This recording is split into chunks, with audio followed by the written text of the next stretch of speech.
there any apologies? Apologies from Charles Lambert.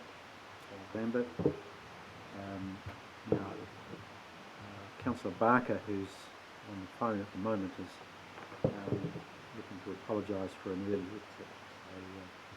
So we will do that in advance of that. Are there any other apologies? We haven't got Mr.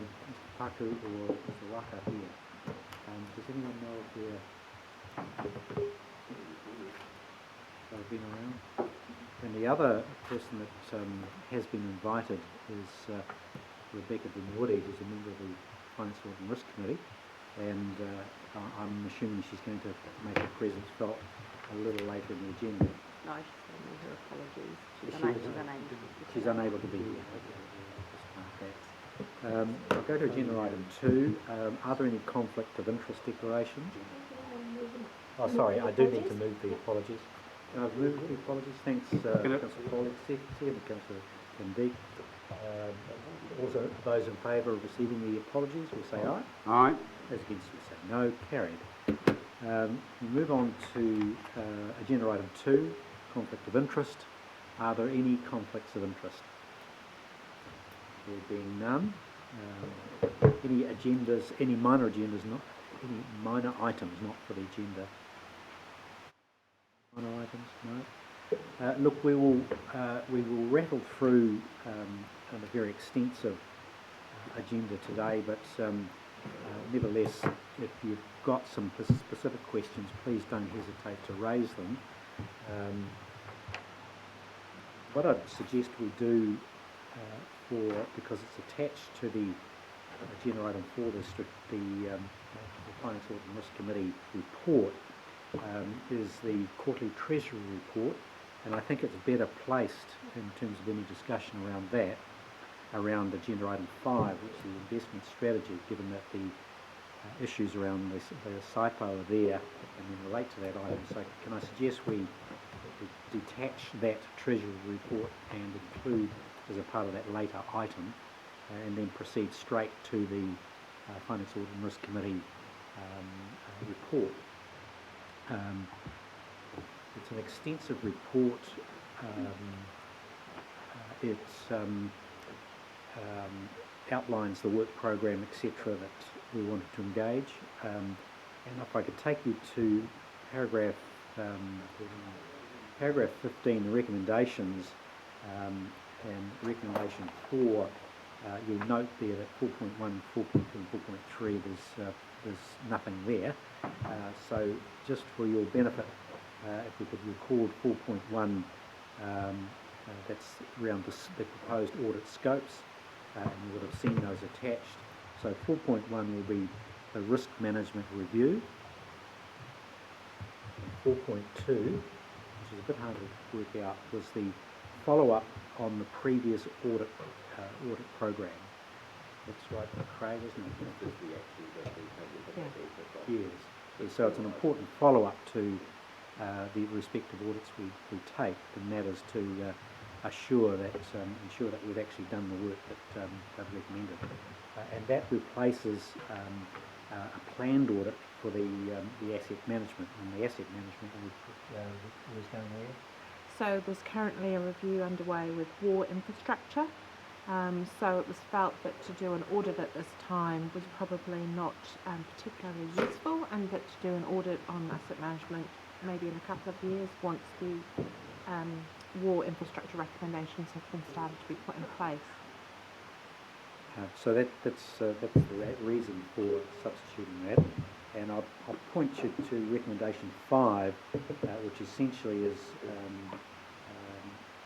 that we're looking to do recommendation that the Corporate Strategy Committee receive a note resolution of subcommittee including the specific risks that require reassessment, and they being the ability to retain and attract appropriate skilled staff, and the ICT failure to the other area for review. Yeah, and there was also discussion in the workshop around our grants process, and what does that look like, and how are we applying it? Is it a recommendation? So that's been put into the investment. So it sits somewhere else? Yes, it does. Okay. All right. Well, look, are there any questions in regard to the Finance, Audit and Risk Committee report? Craig, would you like to move the receipt of the report and the recommendations therein? So move and recommend the recommendations. And the second of that? Thank you, Will. We've got a move and a second. Do you want to speak to that, either of you? Craig, do you want to No, say I prefer to be of your agenda. No, take it as read and committee will then go forward. No, well, all those in favour of receiving of the recommendations will say aye. Aye. Those against will say no. That's carried. The next item is probably needs a little bit more discussion. So that's the investment strategy workshop follow-up. And as I've suggested, in that we've got the draft SIPO for consideration, and I've suggested that we also include the investment report. Part of that. Do you want to talk to this?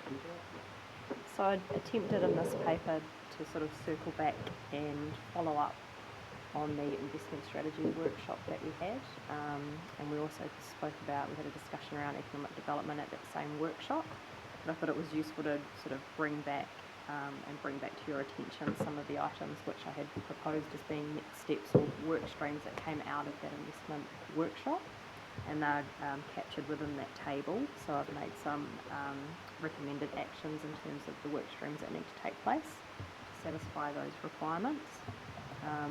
Also, obviously, the investment workshop, we had some pretty broad discussions around our current SIPO and our appetite around risk, in terms of feedback being effectively that this council was fairly happy with where we'd landed around the current SIPO, but it could do with a bit of cleaning up, and we'd had some feedback from the fund managers, which is detailed through the Treasury report. PwC Treasury was in attendance at the Finance Audit and Risk Committee, and they also supported some suggested changes to the SIPO, which are reflected in the marked up SIPO which is attached to this paper.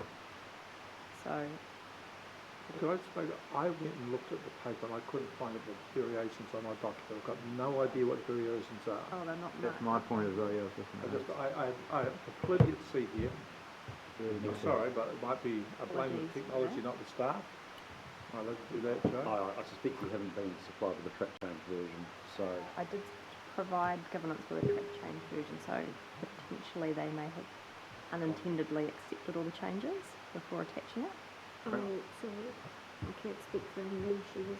Okay, so you do need to see the track changes, so I suggest that we would defer this maybe to account to the March council meeting, where I can provide you with the track changes and talk you through what the suggested changes are. Well, aren't they as itemised at 18 and 19? They are itemised.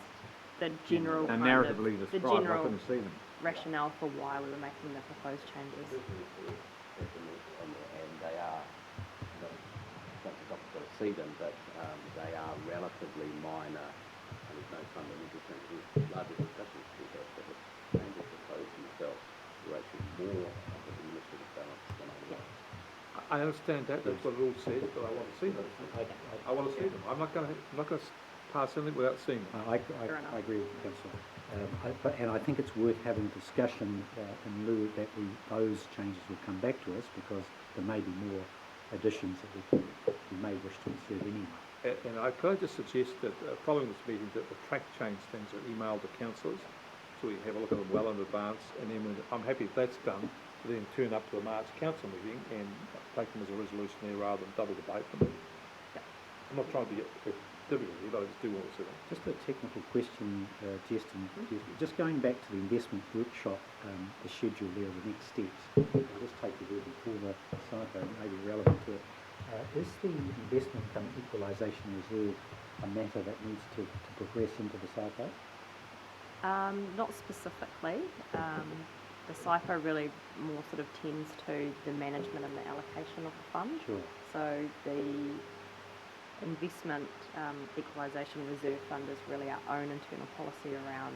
Sure. We would need to make some policy decisions. We will need to before we get to the 1st of July around when we would take funds out of it. So we will need to make some decisions around what parameters we want to wrap around that reserve fund in terms of when we want to release funds from it. That's fine. Just in terms of the technical, do we instruct HBRC to in fact retain? HBRC, HBRC? That'll be an HBRC policy, the reserve fund Sure. will sit on But our what I'm balance sheet. saying is, if there's a reserve fund established, and does it sit in HBRC or HBRC? HBRC. So it's with us, so it's not a SIFO matter. No, I don't believe it's a SIFO matter. The SIFO really instructs the fund managers how to invest the funds and how we pertain to govern Sure. and manage them. It There doesn't is- talk about what we do with the It's a returns. treasury matter. So if they achieve greater than what we set, Yes. they hand all the money over the line to us. Yeah. We use the amount that we've allocated, then the surplus that we then Okay. say we'll put into the equilibrium. That's our decision. We will describe that in the policy, so Sure. that's something I'll work on with the finance team between now and the 30th of June. So just casting your eyes down, councillors, the workshop next steps 1 to 6, are there any issues there that you've got an interest in? I have one, but I'm just going to add in here, we've got opportunities for investment under 4, for investment in afforestation. I wonder in fact whether we ought to include investments in water security, water certainty. So what is our policy position around investments in that area? Well, I guess at the current point in time with the work program that we were discussing this morning in the workshop, it's not necessary to make that decision at this stage, as there's a fair bit of water to go under the bridge. But Lovely. So what I'm saying though, James, But at is some that, point. this is next steps for consideration, and my question is, should we in fact consider what our position would be, just as we are looking at opportunities for afforestation, whether we in fact we will have an investment approach for water as well. Or is it not needed given?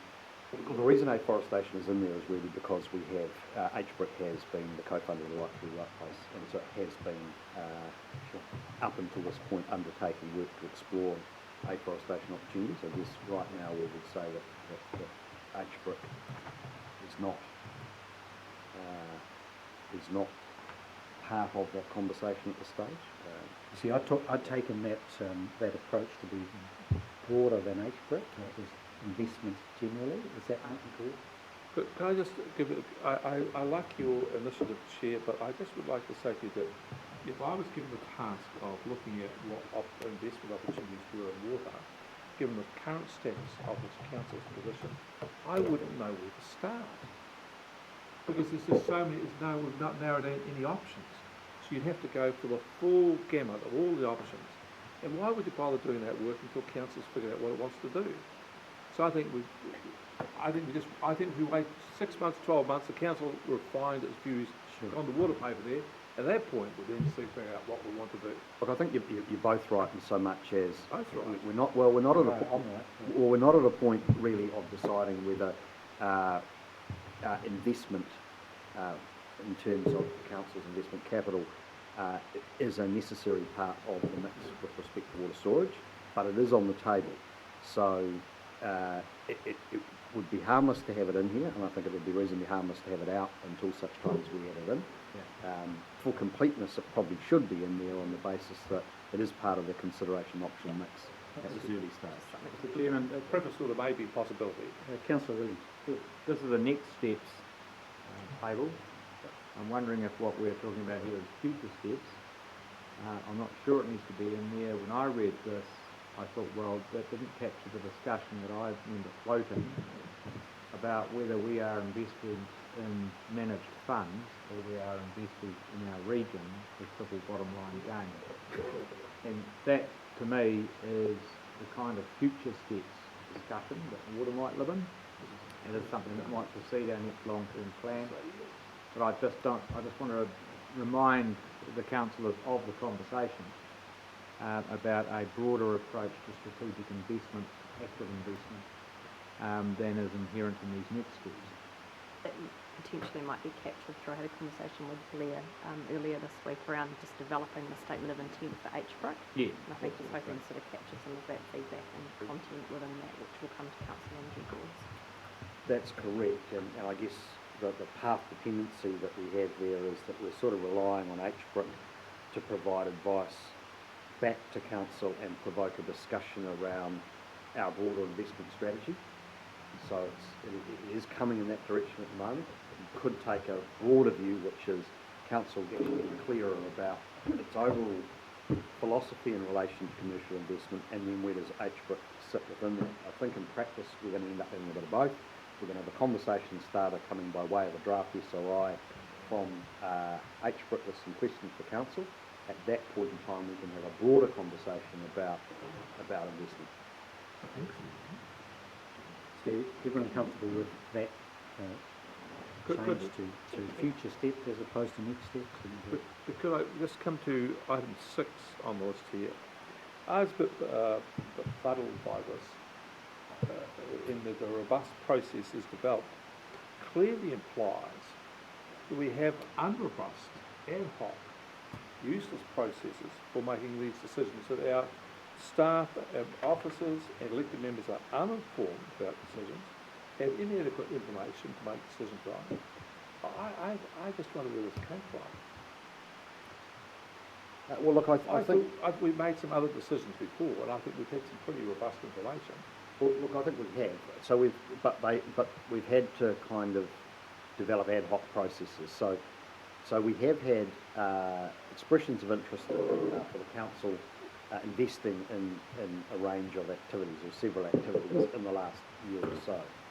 And what we've done is we've created a process for that, which I would agree has been robust in terms of having the right checks and balances and the right people doing the right work. But we haven't got a standardised process at the moment, which I think partly goes to the request from Councillor Foss and the piece of work to be done here, which is to have, I guess, some documented business processes whereby requests of different nature have very clear channels that they go through. I'm comfortable with that. I mean, Rick does make a good point there, but it's just you're enriching what you already have, and I think it is formalising on the right. Yeah, I think it's really probably. And that can be read as read it. I think the intention was that it was a more formal set of processes which were. Just to ensure we give you But the thing is, we do have, there's no significant budgeting matter. It does not come to this council for a decision. Always do, and they are in public, and the papers supporting it are quite often in public. And nothing goes past this table. There's no ad hoc about it. And they do go through the long-term plan by and large. We're going to make big decisions. We have to go through the long-term plan. And if we have to do a special consultation on them, as we have done, these are robust processes. What's wrong with them? Look, they are. I think that the slight anomaly on that would be the case where we've had private companies with activities in the environmental space who have seen an opportunity for HBRC to co-invest alongside them with its investment capital. In that regard, we don't have a clearly documented process. What we've done is we've worked with our investment company and we've brought those issues to council. We've weighed up all the different considerations council needs to have, and we've created a process on it. It's one area that I think we could provide a more documented process so that councillors, as well as HBRC, understand that if we do get such approaches, this is how it will be done. Well, I wonder whether we just simply frame it in those simple terms for the next iteration going to council and just leave it at that. Any other thoughts on those? Craig, do you think that discussion actually covers 8, 9 to 12? It does, and again, I think that this is just about to formalise the growing amount of, formalising the approach that council has to make to the vast amount of various applications that you have under various forms. At the end of the day, they all go through the same place at the end of the day, but actually just codifying that process prior, that also does make it a more certain process for those who are thinking about applying or doing something. That's all that's all about. So thank you. So yes, it does cover it. Can I, just before we launch into the changes to the SIFO? I think we're potentially going to park the SIFO. We're going to park it, but we may need to take on some issues arising. Sure. So can I take you back to the Quarterly Treasury report that was in the previous paper,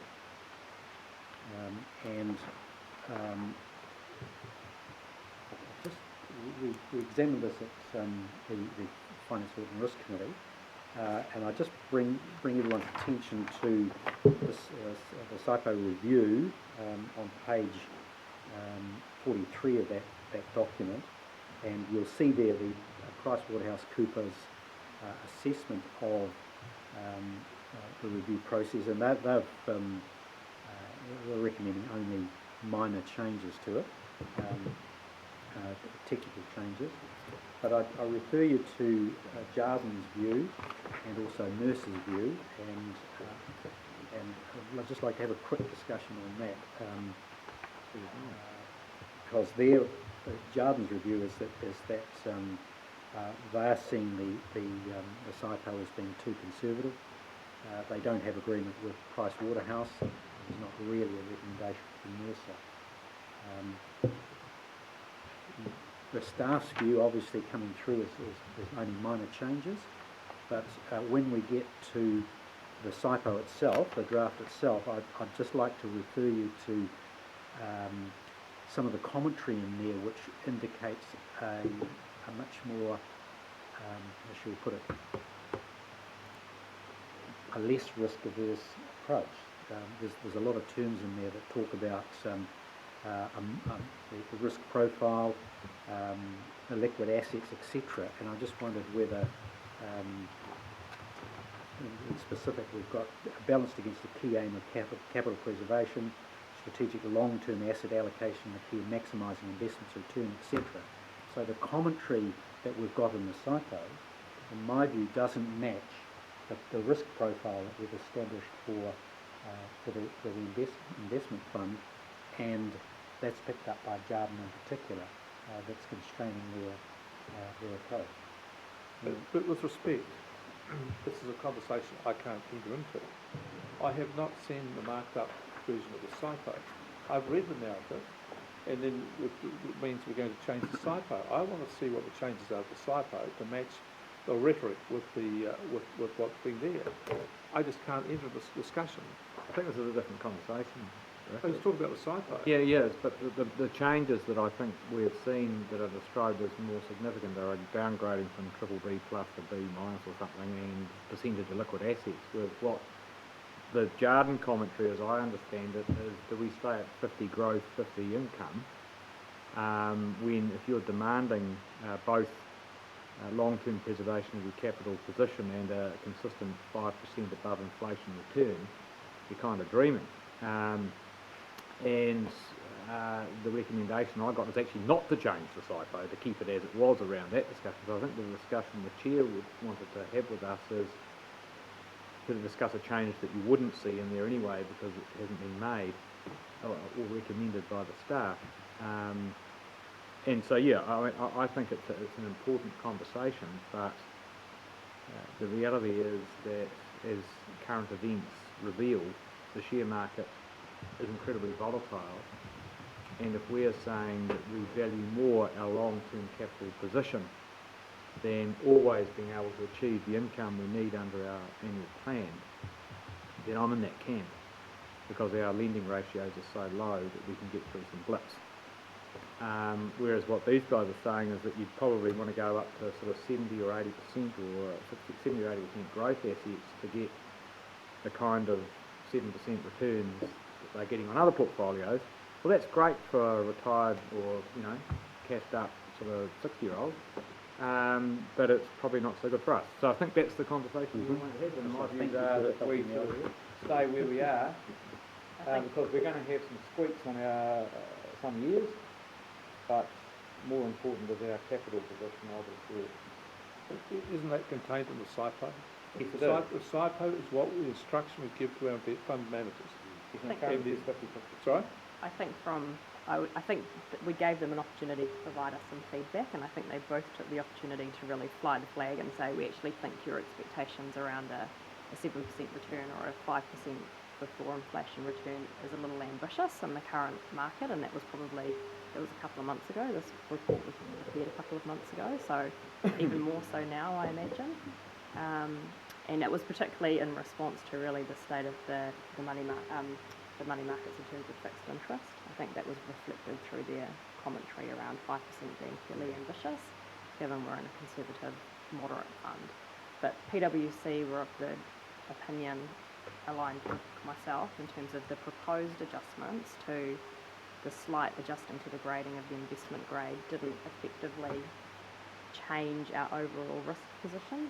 It was kind of considered to be a small sort of tweak or a minor change to the policy as opposed to a fundamental one. So my question Yeah. thereof is that our SIPO itself, in terms of the introduction approach, objectives, etc., is actually quite expensive, and takes a long-term view that we can go into a growth position, but our actual settings don't match that. Oh, so you're saying it doesn't reflect, you think our risk appetite isn't No, it doesn't. adequately reflected in the approach? When you read it through, you think, gosh, yeah, we will take risks because we want that long-term growth. But we also want the income as well. we So want we are in a cake and eat it too position, in terms of our policy, and that's why we've got this 50-50 allocation between growth and income. And I think, to Martin's point, there is a question, given our ability to fund our way through the lows, as to whether or not we expect the portfolio to achieve that, or our wider balance sheet to achieve that. So at the moment, I think what you are seeing is a SIPO that kind of is almost contradictory, particularly in a very low interest rate environment. Because what the fund manager is really saying is your 50% income side is just not going to get there, because interest rates are continuing to go lower, bond yields are are not flash, and all the rest. And so as a consequence of that, our cake and eat it too position is arguably a bit anomalous and possibly unviable. And so there is a question as to whether we take Martin's view and actually allocate more to growth, and then accept that we've got some downside risk on income, and we then manage that across the council's board balance sheet. I think you've done the opposite of that. Well, same the opposite. But this, there's a couple of points. We have a total balance sheet. So if we decide to do something, some large capital project or something, over the next wee while, we have options beyond just the stuff that's headed by SIPO. We could control, we could liquidate some assets, or some financial assets or something, or we could use the total balance sheet to raise capital against them. So we have more options than just what SIPO says. And remember, these comments from theirs, I can't remember what the quantum is, 50 is it in total for the two funds? About 50 mil in total. Over 100 times two, is it? So it's just specific to that. We just have to keep in mind that, and even the Treasury report from PwC, which I'm pretty sure here, in other words, we circulated it ours or something as well. That's, and during that discussion, we started to reflect, actually, just keep mindful of the ratepayers' total Hawke's Bay Regional Council balance sheet, of which this is half of. Sure. Now, taking Councillor Foss's examination one step further, what we've done is not taken that into account, because we've imposed cash requirements on the fund. Yes, down that subset, that's right. And so I keep trying to bring us back to here, although we've got to make decisions down here around SIPO. But the final point is, actually we do have, I presume, advice has been taken and received when all this was formulated and you set these up from PwC and your tendering with Gardens and whoever the other one is, I think. They've taken advice to this allocation. Yep. But I guess the question is, was that advice specific to that subset, or did someone have a look at from the position of the total council? So I think, PwC Treasury advice would take into account the financial position in terms of the balance sheet position.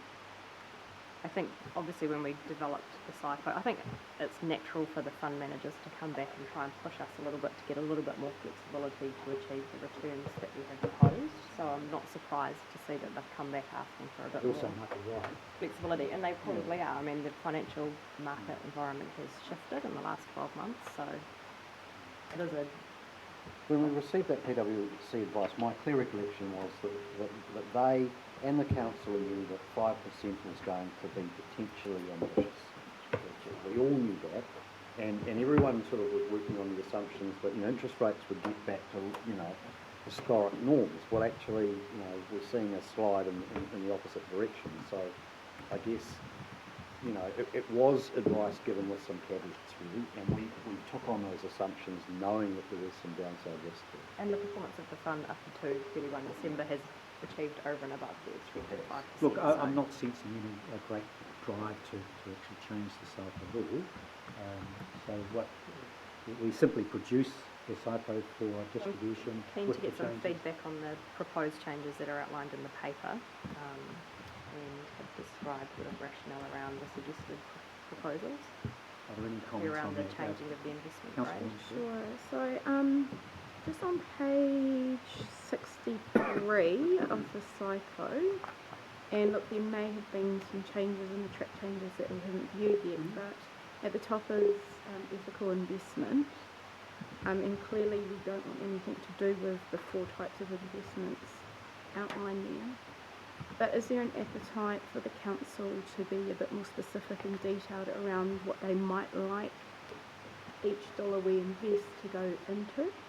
So we're sort of guided by the 4 well-beings within the Local Government Act. So this says we don't want to invest in these things, but should we be more specific about what types of ventures we might want to see our dollar invested into? Could I respond to that? Certainly, Councillor Barker. It's a conversation we have looked at for quite a while, and in the end decided that what was ethical and what wasn't was just too complicated. For example, a previous councillor here said we live in the middle of a wine region. Now, wine is fundamental to our region's prosperity, but everybody knows that alcohol has a detrimental effect on health. And if you're going to be ethical, you should have nothing to do with it because of its health impact. And on we went. In the end, we agreed that we just couldn't actually come to a very specific decision. So we left it to a very general clause about the ethical investments. As attractive as it is to chase an ethical investment, of course we'd like to have one, but everything has its downside. We did draw the line. We just thought it was just too hard. Spend too much. Those who want to go away and do it, could go away and do it, then come back and try and convince us of where the line was, but knew that they'd have a very tough audience because everybody had a different view. Councillor Foss. It was raised as far as, and there was no appetite to change it, because it rests on the council has spent a lot of time on this in the past, and that council afterwards has just got it. Any other views on ethical investment? Has that changed, or is that where the kind of change is? No, that hasn't changed. The I did, nurse said we needed to be a bit sharper. but I just remarked in the paper some of the feedback from both of the fund managers were that they still think our SIPO reads fairly light. Yeah, in regards to sort of responsible investing, and it's certainly is a trend in other organisations to be a bit more explicit around, may not sort of determining exactly specifically what you do want to invest in, but at least having some objectives around the journey that you want to take to develop that kind of area of the SIPO. You hadn't recommended any changes, but No. perhaps there was But Jarden are coming in later today to meet with us, so it's a good question that we can ask them at the time. Well, are there any other comments or feedback for Jess arising out of the paper? I know you haven't seen the track changes, Councillor, but so that she can go away and produce the changes that we've talked about. Would you like me to reflect some of your commentary around the language and the objectives and the introduction? Well, it may or- not be universally accepted, but I'll have a look at it. Well, Mr.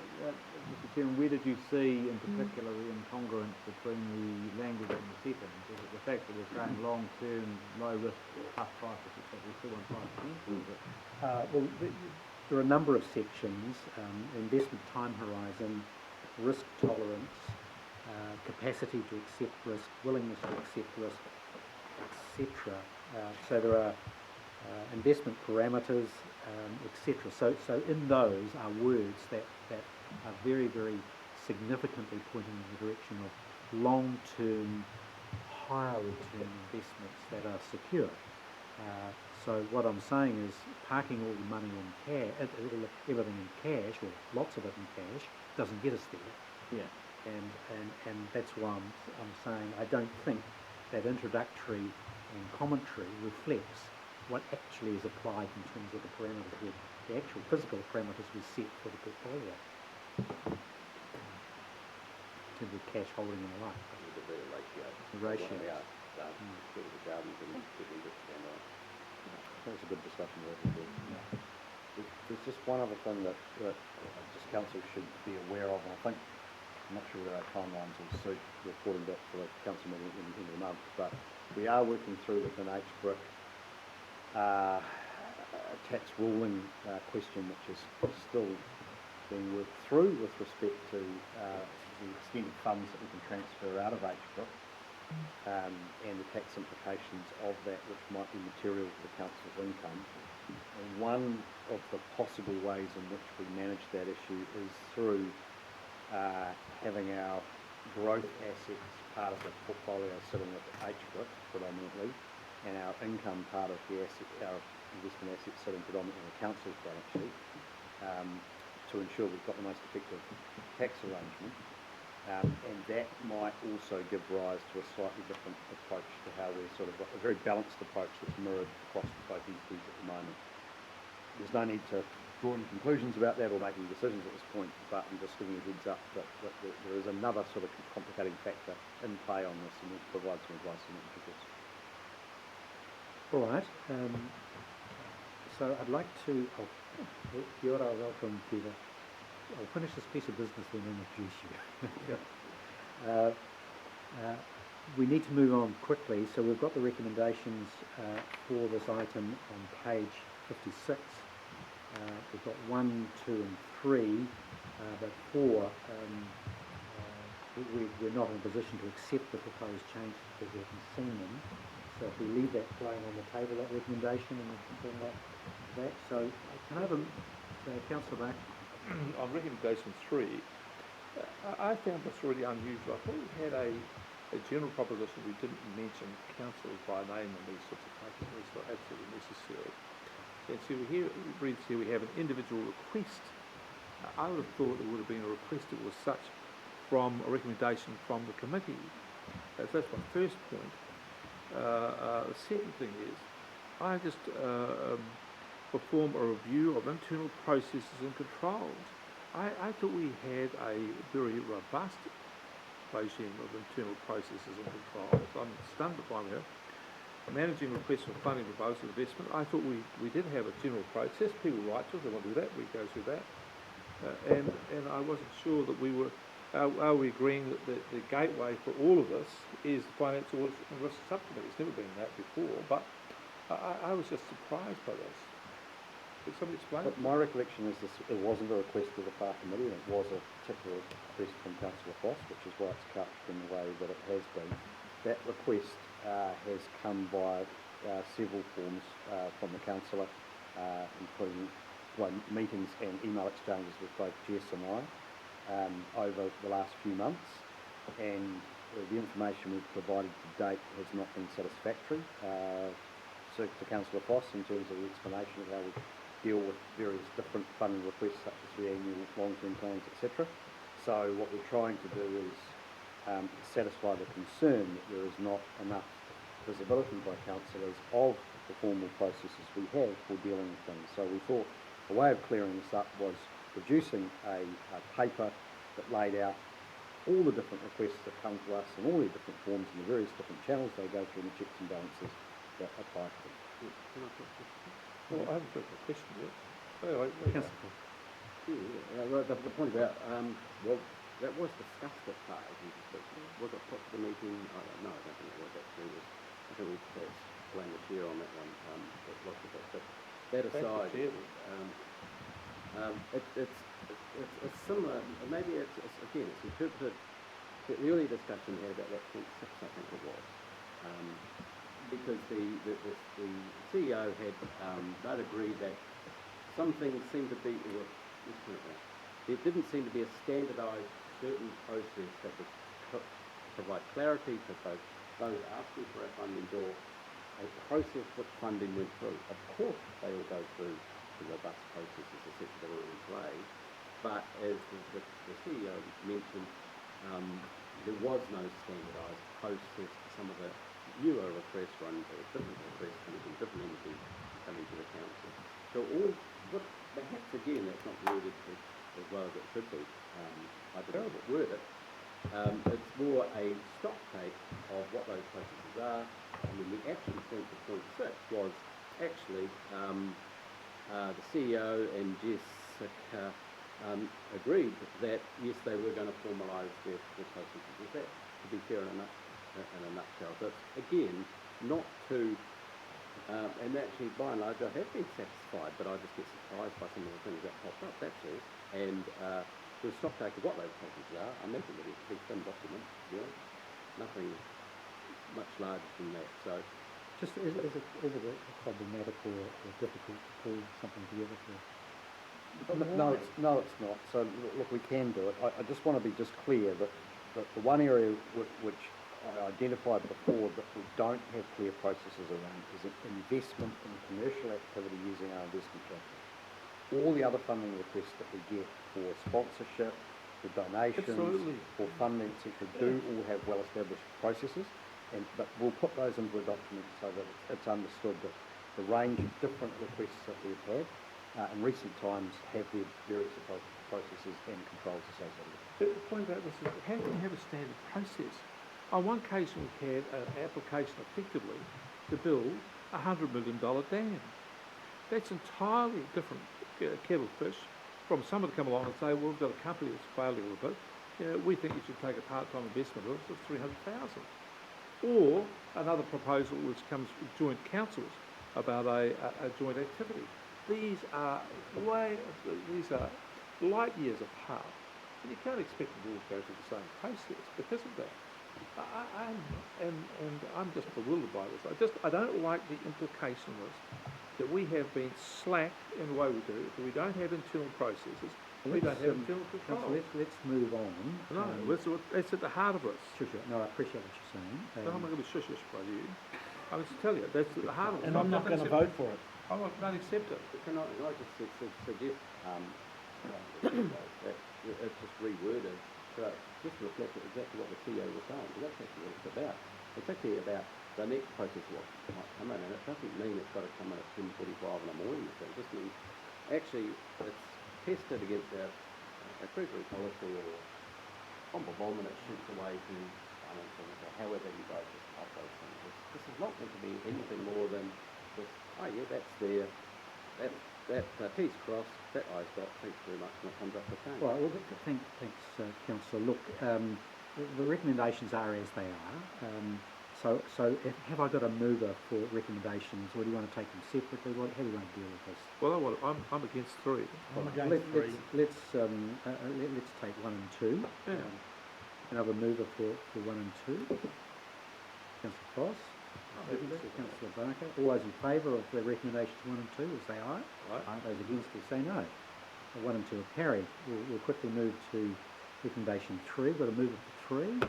Well, just before you do that, because we're going to hit, what we've now got is the chair saying, the chief executive saying that he thought there could be a short paper that sets out something called the commercial price, which is what Councillor Foss says he wants. If that's what we've got agreement on that, I'm happy to have a motion to that effect, which is what solves the problem. No, I just think this is creating work. I just think this is creating work. We don't need work. And, I've seen this right through this corporate services paper. Just creating work and bureaucracy where we don't need it. We've had Thank you for that endorsement, Councillor. Yeah, well, I'm not going to vote against it. Well, I'll tell you what, can I propose a solution that, because I don't want arguments around the table, that it's not limited to that. I'll just engage with the finance and the CEO for me, and, look, I'm 90% satisfied, 99% satisfied about everything that's going on, so we'll just put that one on hold so we can get on, and I'll just report back if I have any issues with the other councillors or with the This is not meant to be some kind of process for this meeting at all. I think we'd be happy if you report to the chair about that. You got something like this? Take it up with the chair, resolve it, come back to the recommendation you're both happy with. Well, let's Yeah, move well, on. can I- Who's the other comments? Well, I need to talk about that too. No, because I understand what he says. They engage with you, not the CEO on this. If Councillor Foss wants this in, talk to you and you guys talk about it and come back to us. Because I think that a lot of the stuff, just going to our staff, just wasting the time, we haven't got time for this kind of thing. And we've never needed it. It's an extra. Well, thanks for that, Councillor. Look, let's leave 3 and 4 on the table, and we've got recommendations passed, so we're ready to move on. Oh, could I just, I'm for, Well, hold on, Mr. Chairman. We've been absolutely browbashed by 2 of the councillors on this issue. The rest of us are completely in the dark as to where this comes from, what you're even talking about. I can't see anything extraordinary about a review of internal and external processes as to how we manage funding. I just think that's just so straightforward governance line of sight stuff. I just don't even know what's problematic. Or why these 2 fine gentlemen are getting so upset about the idea. So, if we could keep it on the table perhaps, but yeah, I'm just saying that this conversation seems to have been dominated and it's got a little bit heated, and the rest of us are probably sitting here wondering what the heat is all about. All right, well, look, I think the best course of action is to leave it on the table, and perhaps we can consider that at the FARS committee, Craig, and just work on it. can I just be helpful here? Well, you've been I'm always helpful, I want to be more helpful to you. Can I what time were suggest you that, leaving, Councillor? could I suggest that recommendation 4 be referred to the full council meeting for decision? I think you're quite correct. I have to move That's that. very helpful, Councillor. Happy to move that. So you've moved that we refer that recommendation to the Full council. council. Well, it was going there anyway, wasn't it? No, it wasn't. So it wasn't Quite it was correct. sitting on the table. Second for that. Thank you, Councillor Ormsby. Those in favour of that course of action will say aye. Aye. Those against will say no. Carried. Mr. Eden. Peter Eden, welcome. Kia ora. Nā rā koutou, kua haere mai ki tēnei hui. Ki te whakarongona koiro i tēnei rā, ko tātara, ko tika kiri tawa, ko tātara te maunga, ko mōti o te marae, ko Peter Eden hau. Just my apologies for being late, because obviously I've just come on this committee from the Māori Standing Committee, but our tai whenua had a wahi tapu, so we're taking our kaumātua and queer on a visit today. So that was booked last year, so they said make sure you attend the hui before you come to the council hui, because he was just gone. So apologies for arriving late, and looking forward to working with the team and moving forwards in policy, or working to look at how we can engage with our hapu marae. Kia ora, nā mihi. Great to have you on board. Great to have following you around the table.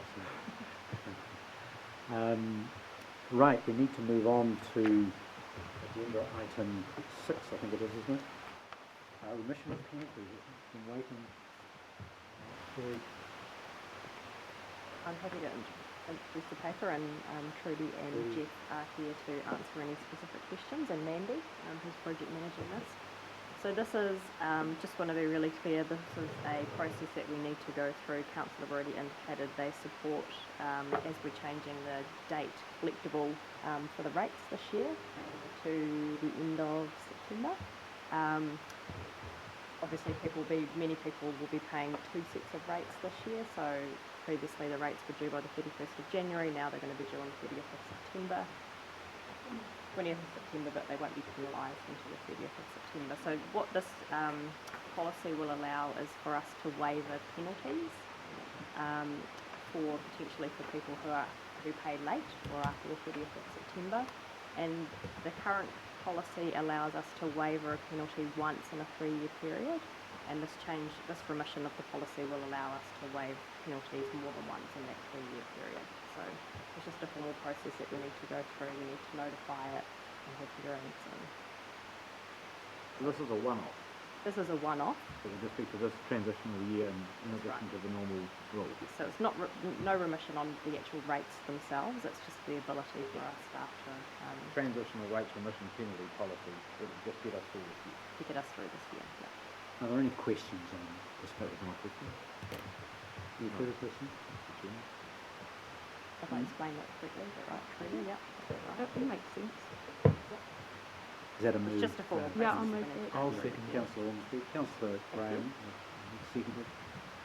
Any you wish to speak? Councillor Graham. Just to say that's very sensible suggestion. Look, we'll put the recommendation. All those in favour will say aye. Aye. Those against will say no. That's carried. So that'll go to the council meeting. Contribution. Oh, the hearing Oh, panel. sorry. Hearing My panel, so apologies. that I was just, so we're going to establish a hearing panel made up of 3 councillors, so we need to do So I that think now. there's an option, we could either have full council receive hearings, or we can nominate a panel. We don't expect to be overwhelmed with submissions on this, but we do need to go through the formal process of appointing a Panel sounds hearings good to me. committee. I thought that would, when I read that, I thought we had a hearings committee. And I thought we were transferring the responsibility for establishing the hearings panel to the hearings committee. So they can say who's the panel. Is that Oh, an well, that's what I option? wanted to clarify. That is an option. Just, well, that's the easiest way to deal with it. I was going to move that those who moved and seconded the motion to be the hearing panel. All in favour, say aye. No, against, I'm against that. And I would add for the I'm going third to member, vigorously oppose that. With the the motion. third member, I make the chair of the hearings committee. Look, are there any volunteers? nominations to be on this hearing? I leave it. August hearings panel. Oh, I'd like the motion to be changed to that it, the hearing panel be established and referred to the hearings committee to make that decision. Is that possible? Right, so we establish a hearings panel to be set by the hearings committee. Yes. Hearings Yeah. panel established in Don't go shoulder tap who's necessary. Can't do. Okay. What's wrong with that? Is there a problem with it? When's our next meeting? No The problem. hearings committee, Hearings committee only really meets as required. Well, I'll be required. won't want So it'll be required then to meet and we'll make a decision. Can we do that? And I think the hearings committee doing it will be able to make the decision who's on it in the light of who's made submissions for it. I don't think we're going to be overwhelmed. No. So the recommendation will read, establishes a hearings panel, or referred to the hearings committee to establish a hearings panel. Is that right? That's modification, moved and seconded by Councillor Ormsby and Councillor Graham. All those in favour of that course of action will say aye. Those against will say no. That's carried. Whatever that was. I just saved you 30 minutes for you. Look, let's move on to agenda item 7, which is the local government statement. Now, this is riveting. I'm sure there'll be acres of discussion here. Who's going to take us through this? So this is a housekeeping matter pretty much really. We just have to complete this process with respect to what's occurred with the election, etc. So if you have any questions, very welcome to take them, but it's if you're happy to take as read, then we could move on. I'm happy to move that. Moved by Councillor Barker. We've got a seconder, Councillor Ringbeck. Any discussion, any commentary from yourself, Councillor Barker? All those in favour of the recommendation will say aye. Aye. Those against will say no. That's carried. Moving on to agenda item 8. And, we've had significant discussion about that this morning, but we ought to give it some more airtime now. Is there any comment or inquiry from councillors about this paper? Just remind us, please, that's the motion we passed, promoted by Councillor Williams a week or so ago. Can you talk about that, what's under that? Yes, so thank you, Councillor. So this is absolutely the work stream that Councillor Williams was pointing to in his notice of motion, although that notice of motion was more specifically focused on interventions and solutions for tuki-tuki. This speaks to the broader co-funded piece of work, the provincial growth fund and your own long-term plan.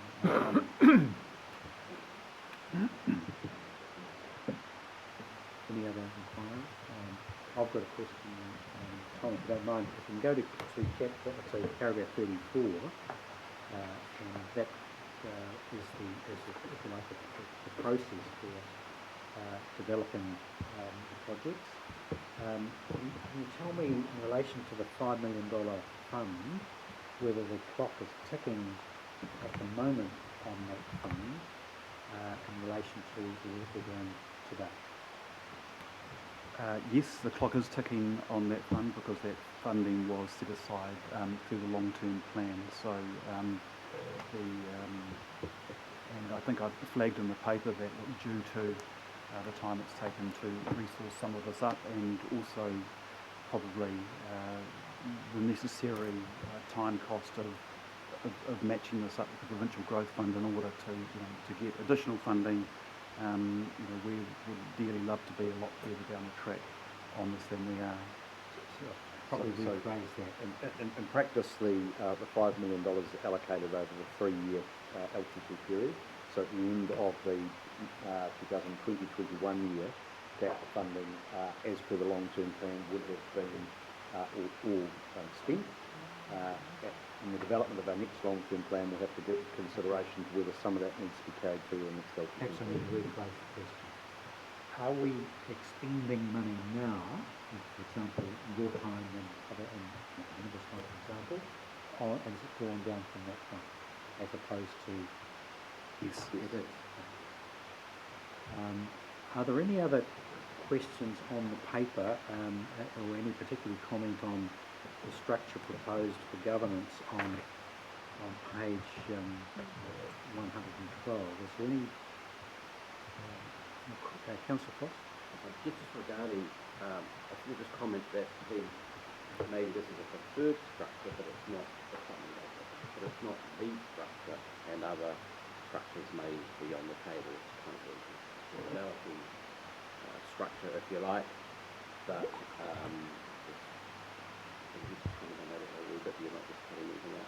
Okay, so thanks, Councillor. So the what I call the default structure is that the Hawke's Bay Regional Council has its funding.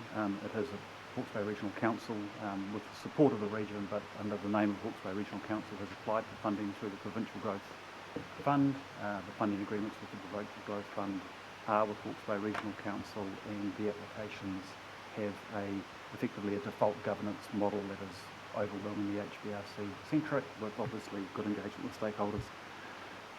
What has been flagged here is just an expression from the Provincial Growth Fund, just requesting that we explore a broader or alternative governance model, but the decision sits at this table, so if it's provided that you have the support, it will bring back a range of options for you to consider beyond just what Provincial Growth Fund is flagging here, and also will include whether these projects sit under an umbrella or sit within their own government structures or operational structures. So we'll try and bring a very broad paper for you to consider. And that structure at the end of the day will be alluded to specifically focused on sustainability.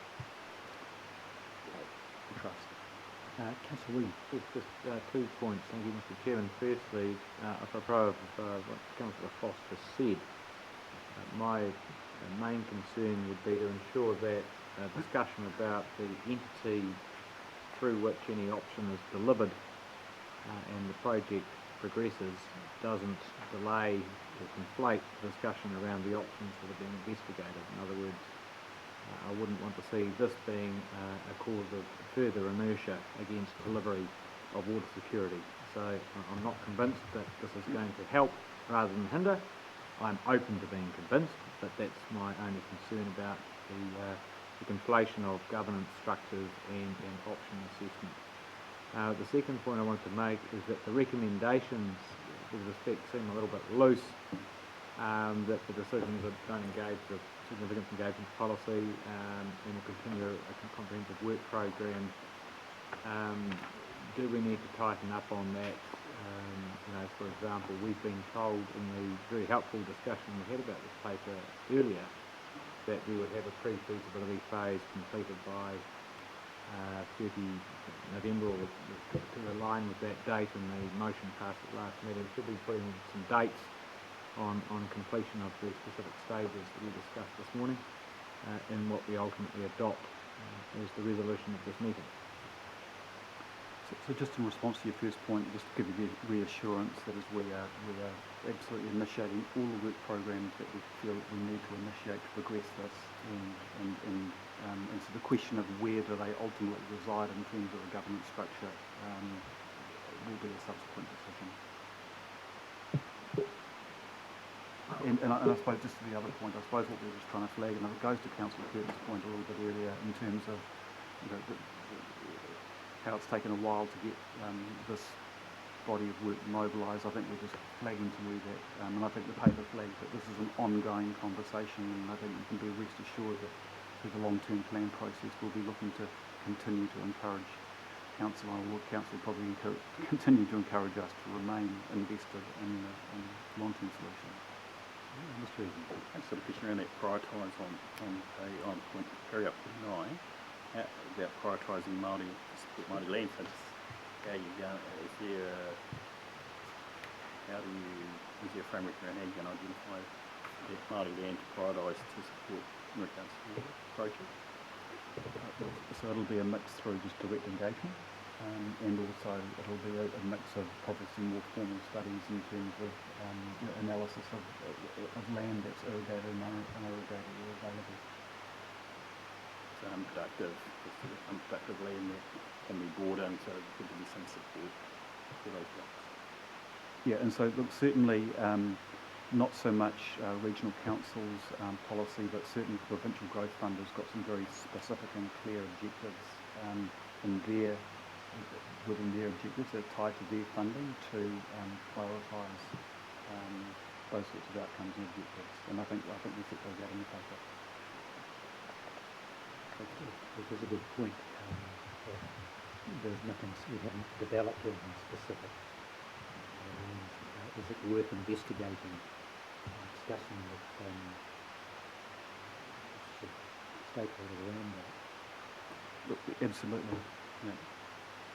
And that's the intention. I think is 20% of water is allocated to Tana Whenua, 20% of overflow. 20% of high flow is the proposal, but it's yeah. I mean, this is aligned with that, but it is separate with that. And I think in terms of part of this scoping phase and scoping studies that we'll be generating, we'll be trying to identify the extent of that opportunity so that we're getting early on in the process. Councillor Foley. Thanks, Chair. Tom, could I just point out and get you to confirm, particularly based on the current state of the water flows in our rivers, I quote, the first objective is to find water for the purpose of environmental flows. If I could just get you to confirm that that's our first objective before looking at I guess other opportunities with regards to consider for future-proofing municipal and industrial water security as well as irrigation water security. So I think in terms of that, probably a piece of analysis that we haven't done as a council is looked at, what is, what is the minimum viable product here in terms of if we're just going to focus on environmental flows, what are some of the potential solutions? And so our intention there is to be able to provide you as decision makers with a scale, I suppose, of options for us to pursue through pre-feasibility, and so that if it's the intention just simply to focus on environmental flows, and I think what the paper talks about is amortising that cost across water users, then we will have provided you with some options for that. But if your ambitions are larger or to look for growth, then we hope that we will be presenting you with a range of options that will also meet those other objectives. So we're not, so the paper isn't intended to rule that out. It's just, I suppose it's saying this is the piece that we're also going to fill in through this process, because we've done studies in the past in 2010, I believe, looking for storage solutions. A lot of the Tonkin and Taylor reports for both the Ruataniwha area and the Mataroto area but they were looking at, at medium to larger scale dams, and that was the only question they were asking. So we're just going to ask another question of that, so that you have a broader range of options that you can look at. Are there any other questions around this? A couple of points I want to make, but anything else that people want to raise about the paper? Just, Mr Chairman, I'll be proposing an amendment to recommendation 2.2 before it's adopted as a motion. I don't know what the correct procedure for doing that is, or We'll just try us up front and we'll see if we can get there without. right. The amendment at 2.2 that I would add would be that we're agreeing that the council will continue to resource a comprehensive work program, etc., and beyond, with the what I would suggest we add is with the pre-feasibility phases of the Tukituki Water Security Project and the Hiratonga Flow Maintenance Project to be completed by December 2020. So we were presupposing, as per the earlier presentation, a decision date further down the track, actually in May, before going to that next stage. So that would be getting ahead of where we're currently at. Wording like working towards the pre-feasibility would work better. If that's, I think we could look at that. Well, consistent with completing the...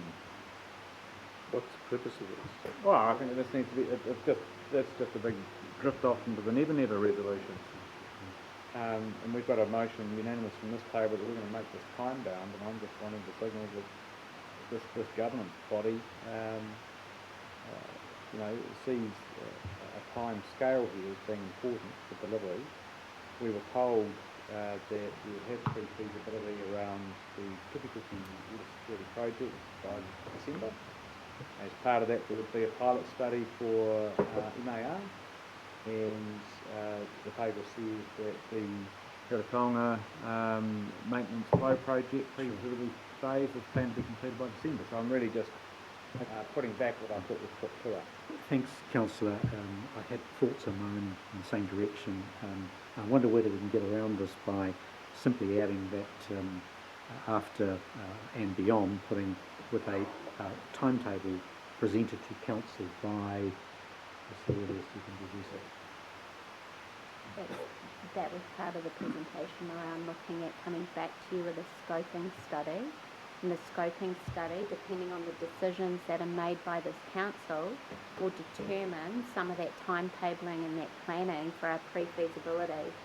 So whilst we're targeting those dates, I would not sit here with confidence and say that to you without having decisions from this council from that scoping study, because the plan comes a month later. So I would feel that we're definitely setting ourselves up for a target that we potentially would be. Well, I've had two responses. One is May, and one we don't know. So May is what we're trying to do is we're trying to get through the scoping work, so we can say, look, we've looked at it all. Here's a short list of options in respect of each area. Which would you like us to take into pre-feasibility? And then we're going as fast and hard as we can on pre-feasibility, and that's the May decision. And then following the decision in May around which direction to go, and then we'll produce a timetable in time. Yeah, and what we're saying is that if we're going really, really well, then we would hope to have that pre-feasibility phase concluded by December. Does that help, Councillor? Yeah, maybe we could reference that with the scoping studies for those two projects to be completed for reporting back to council in May. Let's at least put that in. I think that's good stuff. That's in the report, though. We've just received. Not in the recommendation, though, Councillor. Well, you were quite precise on the recommendations. So. Oh yeah, that's the report that staff gave to us, and when we adopt the report, we adopt those things. I was pretty clear with that. Thank you. We'll stick with the recommendations. Are there any other? I think I've been patronised. Thank you, Councillor. We've also got a 2.3 direct staff to investigate alternative models. Are we putting a date around that as well? Are we coming back in May with that? When's that happening? The May is the coming back to you with the investigation on the alternative. Sure. Okay. So both of those are subject to May. Yep. And June is an operational decision point, which is the timetable. All right. Well, we've got the recommendations 1 to 1, 2, and 2.1 to 2.3. Can I have a mover to that effect? Councillor Foley and Councillor Van Beek, seconded. Do you want to speak, Councillor Foley? Yeah, I'd just like to say, with particular reference to the drought declaration request yesterday, that this work program has and has been very well received from the Central Hawke's Bay community, and particularly the support from around this council table. So, yeah, I guess we look forward to seeing this progress. Thank you. I just want to make a couple of comments, if I may, and I really wanted to thank Tom and Amanda for an excellent report from Council. It's crystallised a whole range of issues for me. I do want to pick up on an issue that Councillor Foley has raised, and I urge that in the next iteration of the reports that we do focus on the climate change issues that and risks that we face to the environment that are foreshadowed in the paper. And I refer you particularly to paragraph 80 of the paper, so that if we can have extracted out of this and set aside for particular comment the areas of particular interest to this council around maintenance of the environment, preservation of the environment as a result of this as well. So I think that's something we need to really focus in on. The other thing that I'm interested to do is to see elevated up the batting order issues to do with our other strenuous efforts in conservation and efficient use of water. I think that needs to be equally recognised in the plank of strategies we've got in play. I think in isolation it looks as though we are limited in what we're doing, when in reality we're doing a lot. But it moved and seconded. All those in favour of those recommendations will say aye. Aye. And those against will say no. It's carried. We're up to agenda item 9, strategic bilateral arrangements. Liz, that's you. Thank you, Amanda. Good afternoon, Mr Chair, members of the committee. So this paper is bringing to you a proposal for the establishment of a new engagement structure, an additional engagement structure with between the Regional Council and territorial authorities. And it really arose during discussion late last year on the 2018-19 compliance annual report, and has, I think, some of the sentiment expressed then has been raised since then as well, about potentially a sense of frustration around this table, around getting a really good understanding of where territorial authorities are at with their infrastructure, and particularly with their planning, both short, medium and long term for their infrastructure, and getting a particular surety around that, particularly as it relates to potential impacts on the environment. And I think that there's certainly also a sense of frustration that through our regulatory role we're unable to actually do all of the types of, ask all of those types of questions really, and have councils obliged to respond to us. So this is really looking at what are our additional options, and it's around establishing bilateral meetings, so between the Regional Council and each individually of the 4 territorial authorities, and being able to have those, this is at a governance level, and being able to have those face-to-face discussions, and particularly around, getting a more in-depth understanding around what are the challenges facing the territorial authorities, because they're probably not just financial, there's probably issues around, as we do, around capacity and capability, and getting the right people in, and just really having a good understanding of that. So this paper really just sets out a process for that. The first part of it would be that we, if you were to agree to this, that we would ask Chairman Graham and James to take the proposal to the next meeting of the regional leaders and because obviously it takes two to tango, so they'd have to want to meet as well. And then while that's being done, we would work through the actual format and scope of those meetings and bring that back to you at the next Corporate and Strategic Committee meeting. So that's outlined in paragraph 20 of the paper. So that's it. Everything else has been said in the paper. So, Mr. Chairman, I'm happy to take questions. Thank you, Liz. Councillor Orsley. Thanks, Liz, for the paper, and I know this is really this is a time to create what this might look like. Yeah. In terms of the time frames, when we think about Rex and James sitting down with the other mayors to talk about how is this going to look, and then deciding on something, landing on something, where do you see those time frames to when we can actually sit down, talk with the other councillors, the other TA councillors, and possibly the staff, any staff who can be involved in that type of meeting? Do you have any time frames for that? So I'll ask James to, I think the next meeting's... Is Monday week, yes. which I think is the 25th, yes. off the top of my head. So we would be taking this item potentially at that meeting, although I would note that that's just ahead of the council meeting that will ratify recommendations from this committee. Mm-hmm.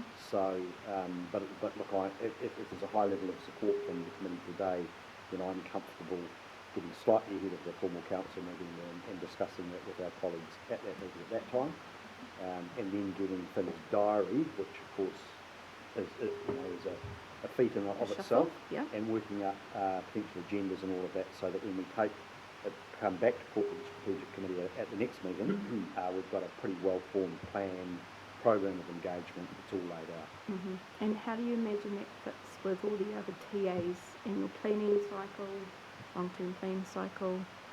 Well, I think it's timely that we're doing this now, leading into the long-term plans. Yep.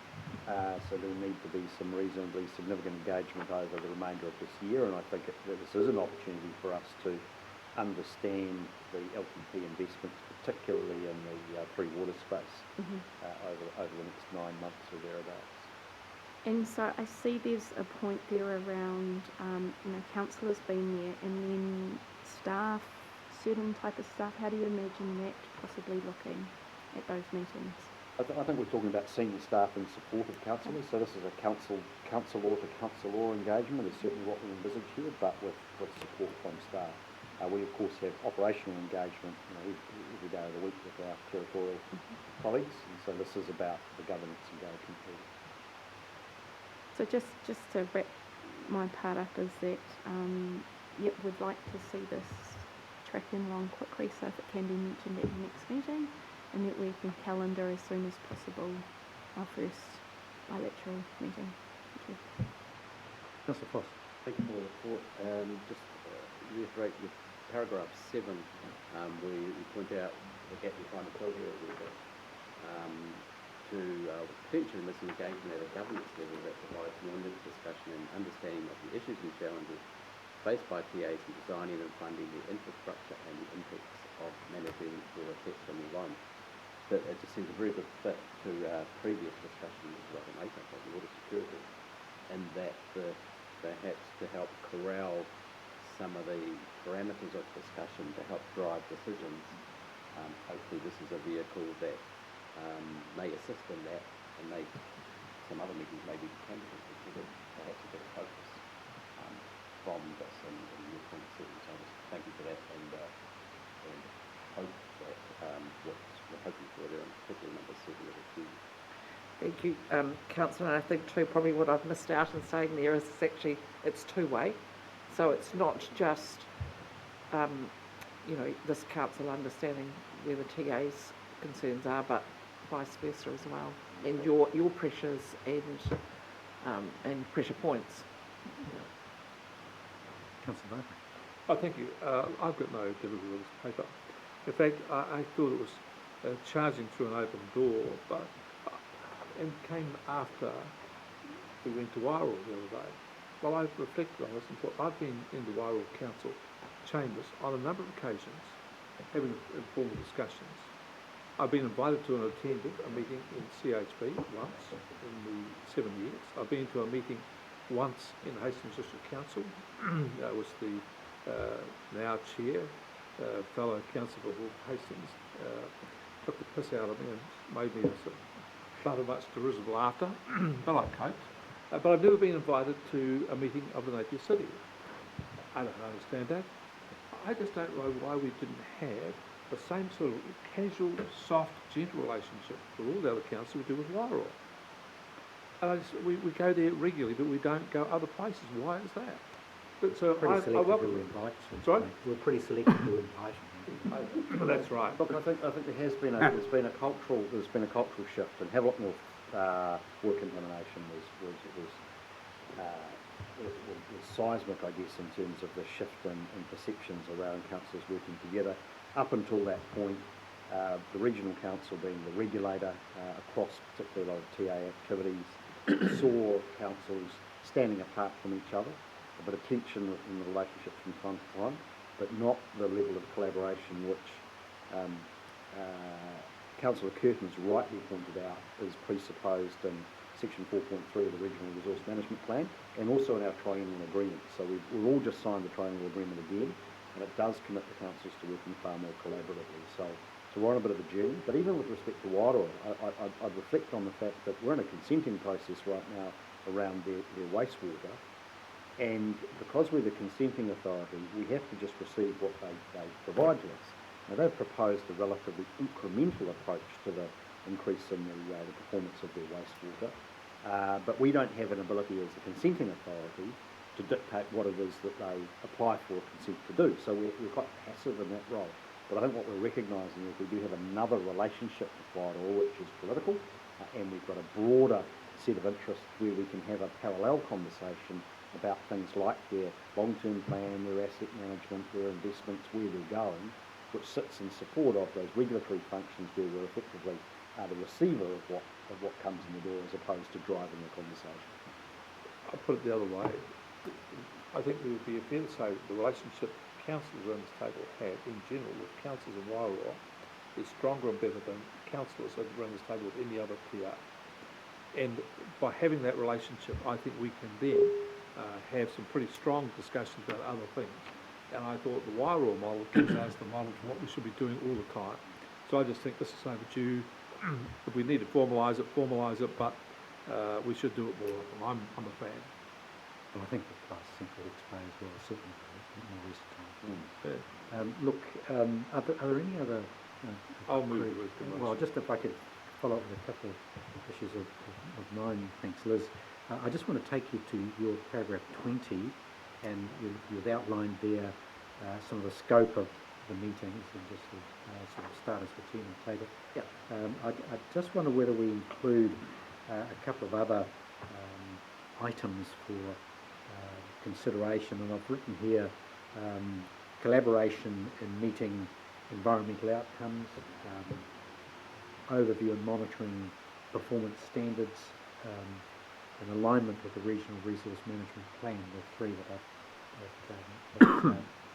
I had considered to be things we ought to have tabled. Can you just repeat the middle one again? I can watch the video, but I'll save me. Sorry, overview and monitoring of performance standards. So a whole range of consents, how we're going with those generally is in relation to the infrastructure, not to review or to consider the consent themselves. Assess compliance No, of each not assess consent. compliance, but No, that's fine. I guess meeting performance standards might be the way of doing it. But so gathering up a few more instruments in the toolkit to consider. And I also pick up on Councillor Ormsby's time-related issue. I wonder whether we can in fact get in there earlier on a council-by-council basis, as opposed to the meeting of the papacy that goes on at a much higher level. Mr. Chair, could I just ask a question to get some feedback? Would you consider that these meetings should be between the local constituency regional councillor and the council, or all of the regional councillors should be invited to each one? That's what I assumed, but I want to. Well, I want to check. I had in mind, I excuse me, Councillor. acceptable, Hang on, Councillor. In my mind, I'd had particularly the local councillors being around the table. Yes. And then, but you know, obviously, while in St Hawke's Bay, we've got so those that are interested to attend, Okay. those that wouldn't be a problem. But in particular, I'm seeing the local councillors in the first instance.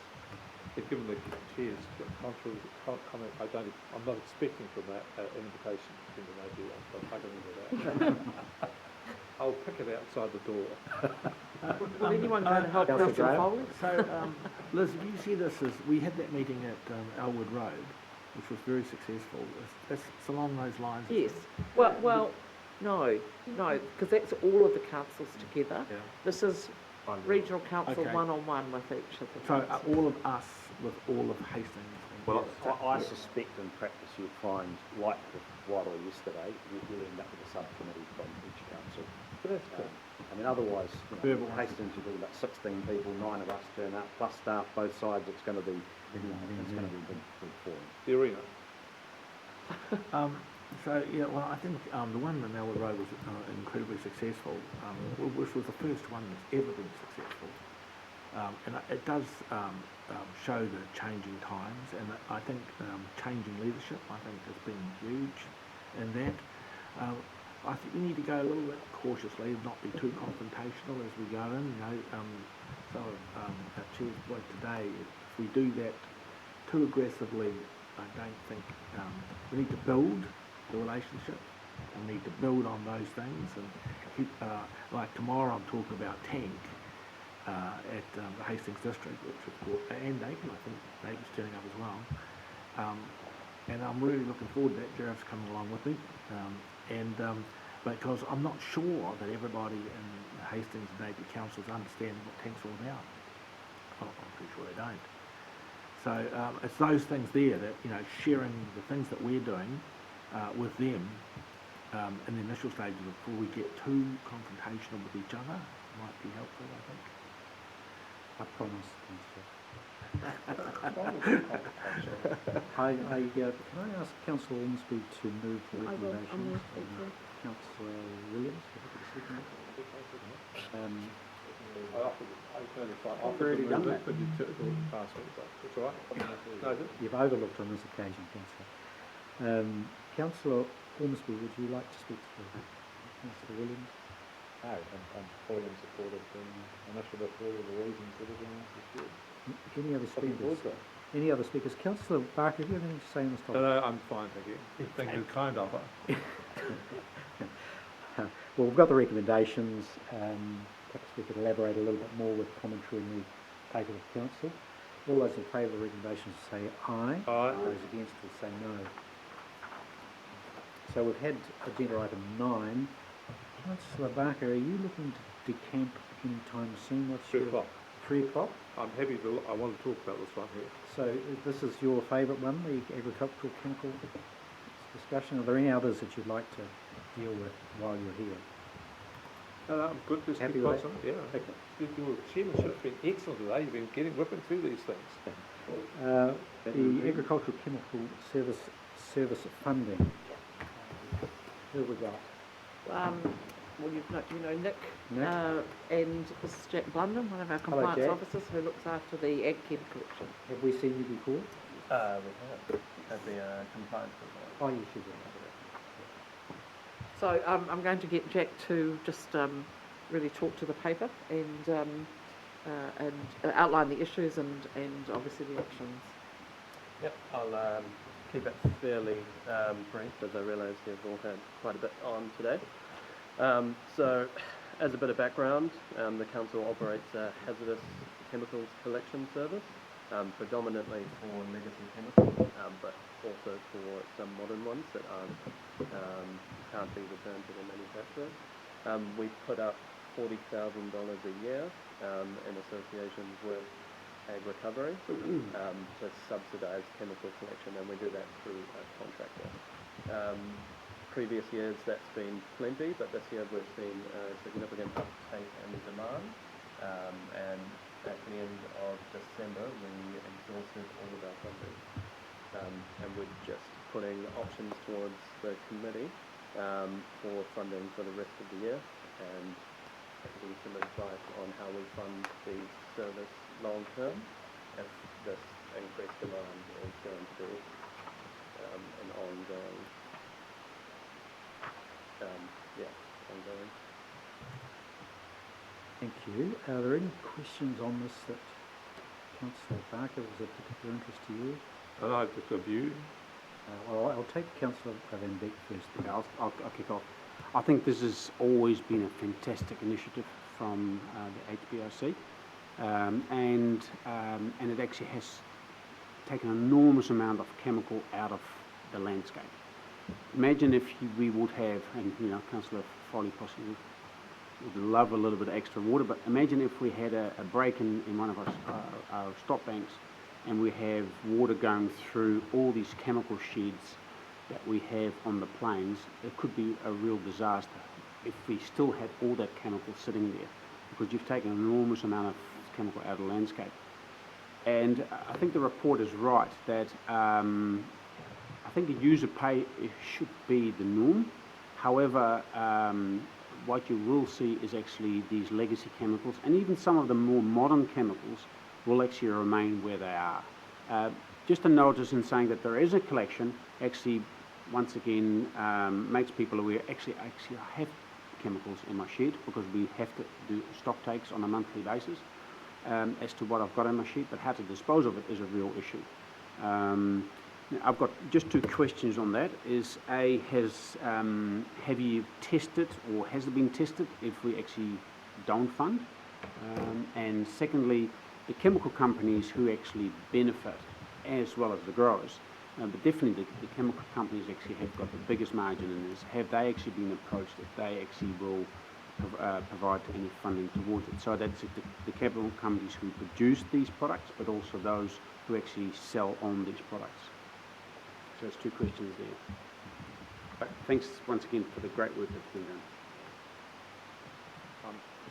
Thank you through Mr. Chairman, and maybe I can assist in that. So, as the paper points out, there are a number of councils who have stopped the scheme, and it does remain a bit of an issue for some of those councils, just in what's coming up around the contaminated and around waste fall. But it's a sort of, when you're not collecting, you don't know what you don't know, and so there are the risk of those chemicals still sitting around. Other councils are wrestling with this in terms of a lot of other contaminated land issues that they have to deal with. So there has been more of a user pays approach in terms of the industry in those regional councils. And so I suppose what we're suggesting today is really more of looking at the high risk end of things, and we have put some options in there for how do we go forward in terms of the LCP as well, because it is a good scheme. We might end up with the sort of things in fighting and other things that we have. So just quickly to answer that one, really just to summarise, we're not too sure in terms of the stock take when you don't handle stock work. There are issues of chemicals turning up. Chair, just on the second point, my understanding is that these types of chemicals are currently under consideration for priority product status under the Waste Minimisation Act for mandatory product stewardship, which would put an obligation on the producers to have whole of life recovery and to fund that. So I believe that is currently being considered by the Ministry of the Environment and the Associate Minister.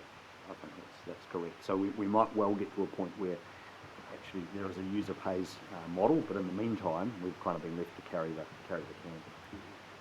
Councillor Barker? I just want to endorse what Gerard has said. I think this is a great paper. I think it's a great initiative. My view about this is quite simply that where there is a commercial company, let's face it, most of the chemicals are used now by corporates in the horticultural industry, which has been the big sort. These are corporates, and they can afford to pay for their own disposal. It's tax deductible, the EST back, etc. But there will be a lot of chemicals around in our community where individuals have them, they're left over, and these actually pose a problem. So I would like to see it in two levels. That after this year, it's user pays for the corporates, but we have an annual, your suggestion of an annual collection round, which the council does as part of its service to tidy up and mop up the chemicals. I thought that was a very good come-up. I thought it was very good. I'd support that, so I'm in favour of B.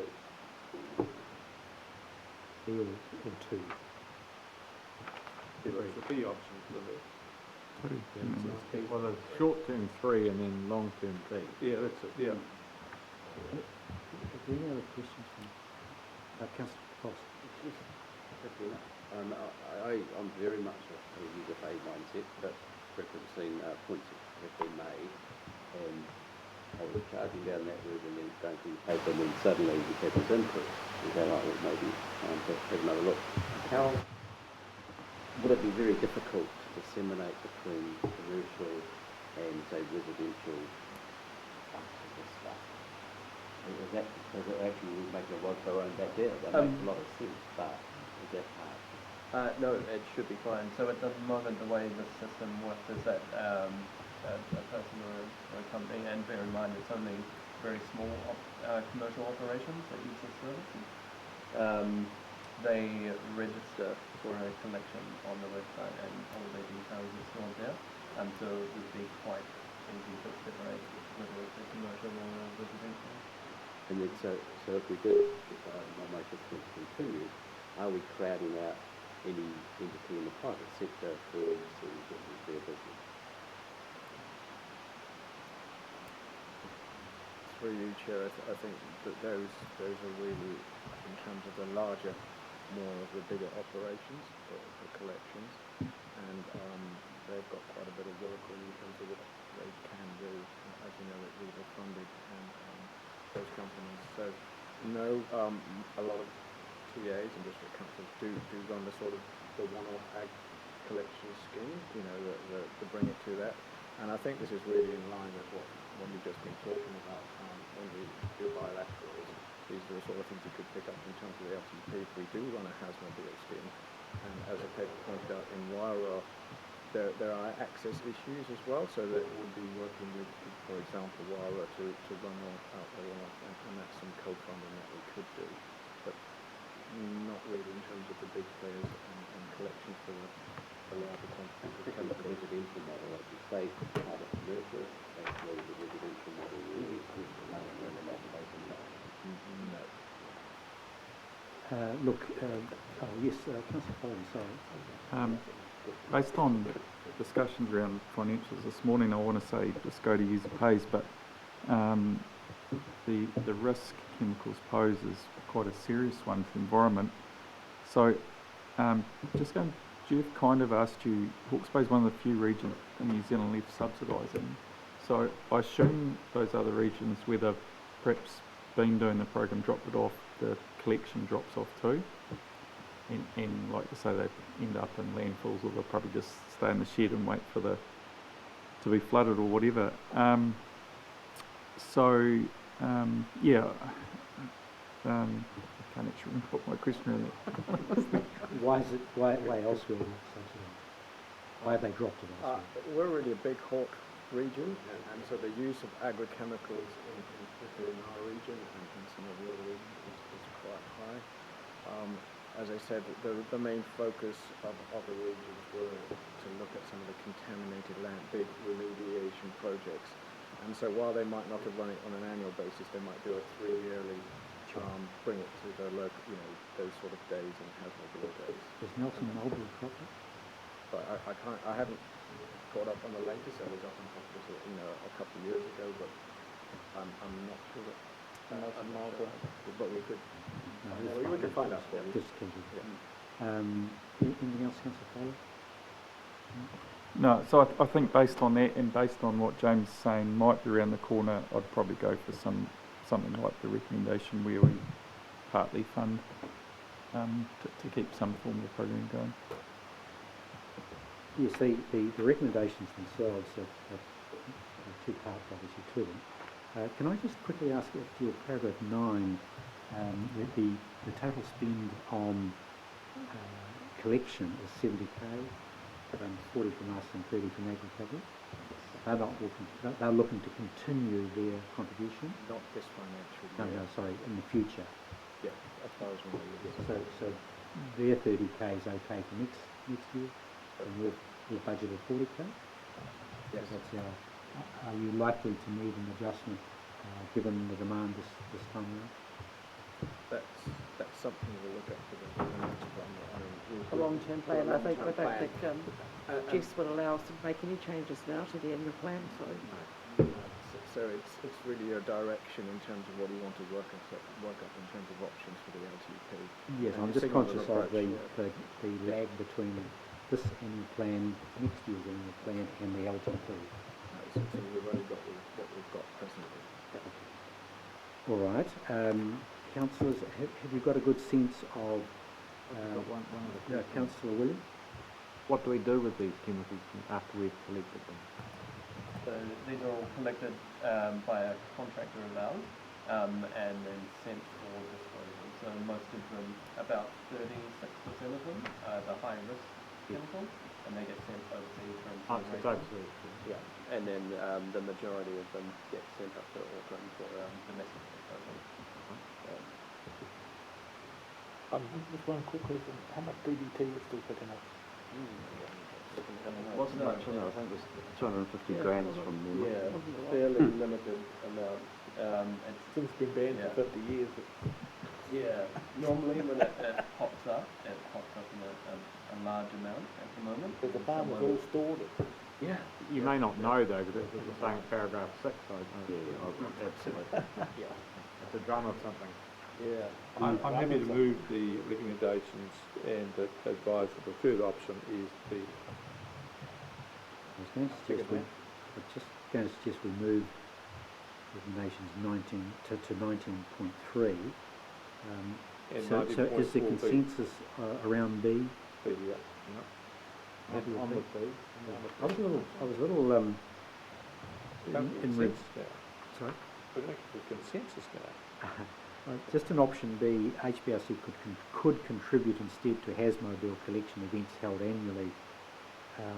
I wasn't clear whether you're looking to continue what we currently do and then also contribute to Hasmobile collection. What can you tell me? So it would be an instead of service. So rather than a booking and then collection as and when, it would be a one set event run by contractors in conjunction with local council. Is that what you mean, Councillor? Well, I thought here, it is a bit fuzzy, but see, what I would thought we're doing is that we restrict our collections to non-commercial users. So commercial users pay, users pay. For non-commercial, small people, we continue just to take the chemicals and deal with them. That's what I saw. So we wouldn't want commercial orchardists to be contributing, is that what you're saying? No, commercial orchardists, they come and use our service. Well, but we charge them. User pays because they're commercial. But for ordinary, everyday people, we just take it as a public service. Residential settings. Yeah. Or someone buys a lifestyle block and they find, well, that's happened to me. Yeah. And they found it in the back of the stables. That's, That's what happens. But to be fair, Mr. Apple and Mr. Bostock, if they've got chemicals they want to get rid of, I think that they should pay for disposal because they're commercial people. It's part of their cost of business. I didn't think that we were providing that commercial service. I thought we were just providing a pickup for residential and commercial would go and deal with it in the market. Yes, that's correct. Except for the very occasional, very small commercial operators. Because they come in and we just then take their chemicals off them and we dispose them. We say, here's the bill. Well, I've been quite clear here. You're clear. No. To me, it seems that I'm quite happy for it to be user paid, but the service needs to be there available for them. Okay, otherwise it won't happen.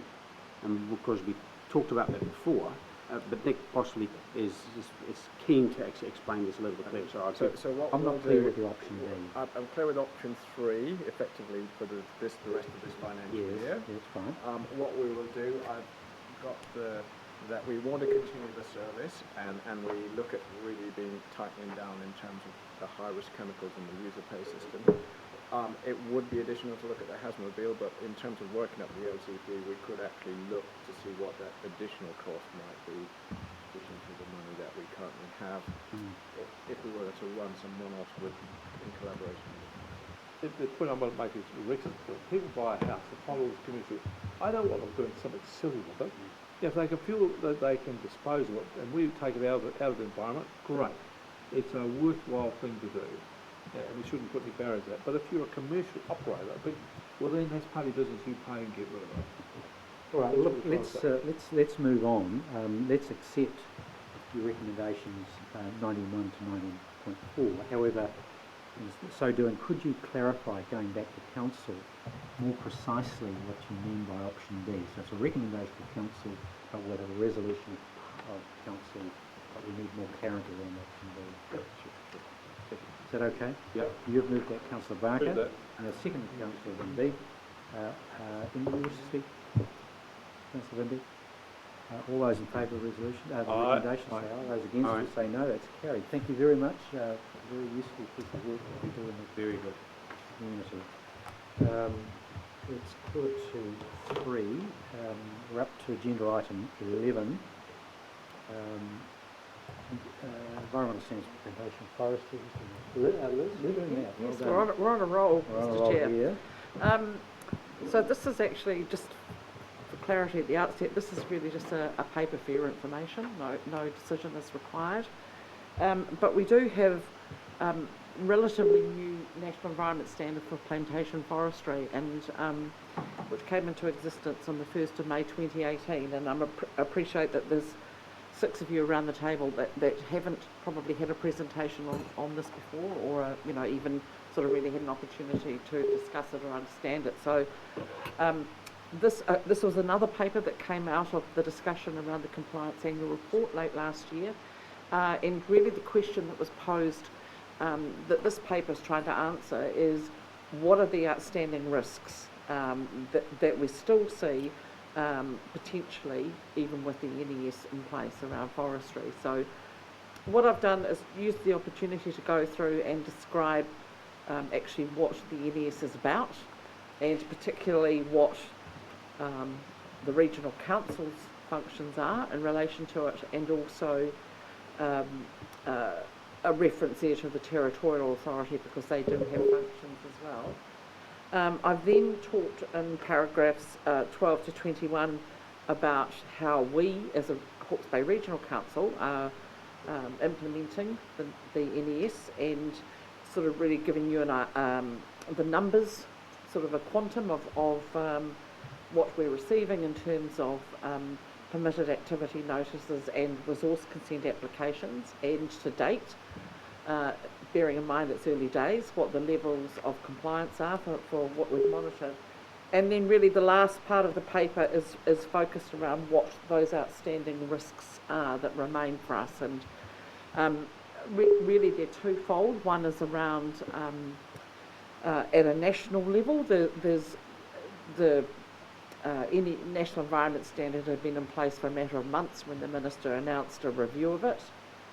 And so that we still don't have the results of that review, but there's certainly been a few things as it's been put into practice that have been shown to be, perhaps not quite achieving the purpose that we all hope that they would. And there's certainly some questions around erosion susceptibility classification, around the appropriateness of the wilding pine tree calculator, and around the relationship between this national environment standard and some of the other instruments that government's proposed or has put into effect around biodiversity protection, etc. And then the other outstanding risk, which is probably more pertinent and in a sense more real, is a local one, and that's around the legacy issues of forestry slash. And so the last part of the paper really talks to that. We believe that the regulations give us the tools to be able to better manage or require harvesters to better manage their slash. But like I said, that's only been in place now for 2 years, so we still have several years where we think, although the risk is going to reduce every year, there's probably several years more residual risk, and particularly obviously in flood events, and the risk remains largely to infrastructure and private property near waterways. So really that's attempted to answer the questions that were raised at the Compliance Annual Report discussion back in November, And if anyone would like any more detail, I have kind of raced through the paper, but if anyone would like any more detail at any time, there's certainly lots of information available on the website, and we have a new a forestry page on our own website that details a lot of this. And yeah, so I'll just leave it at that. Thanks, Mr. Chair. Great paper, thanks, Liz.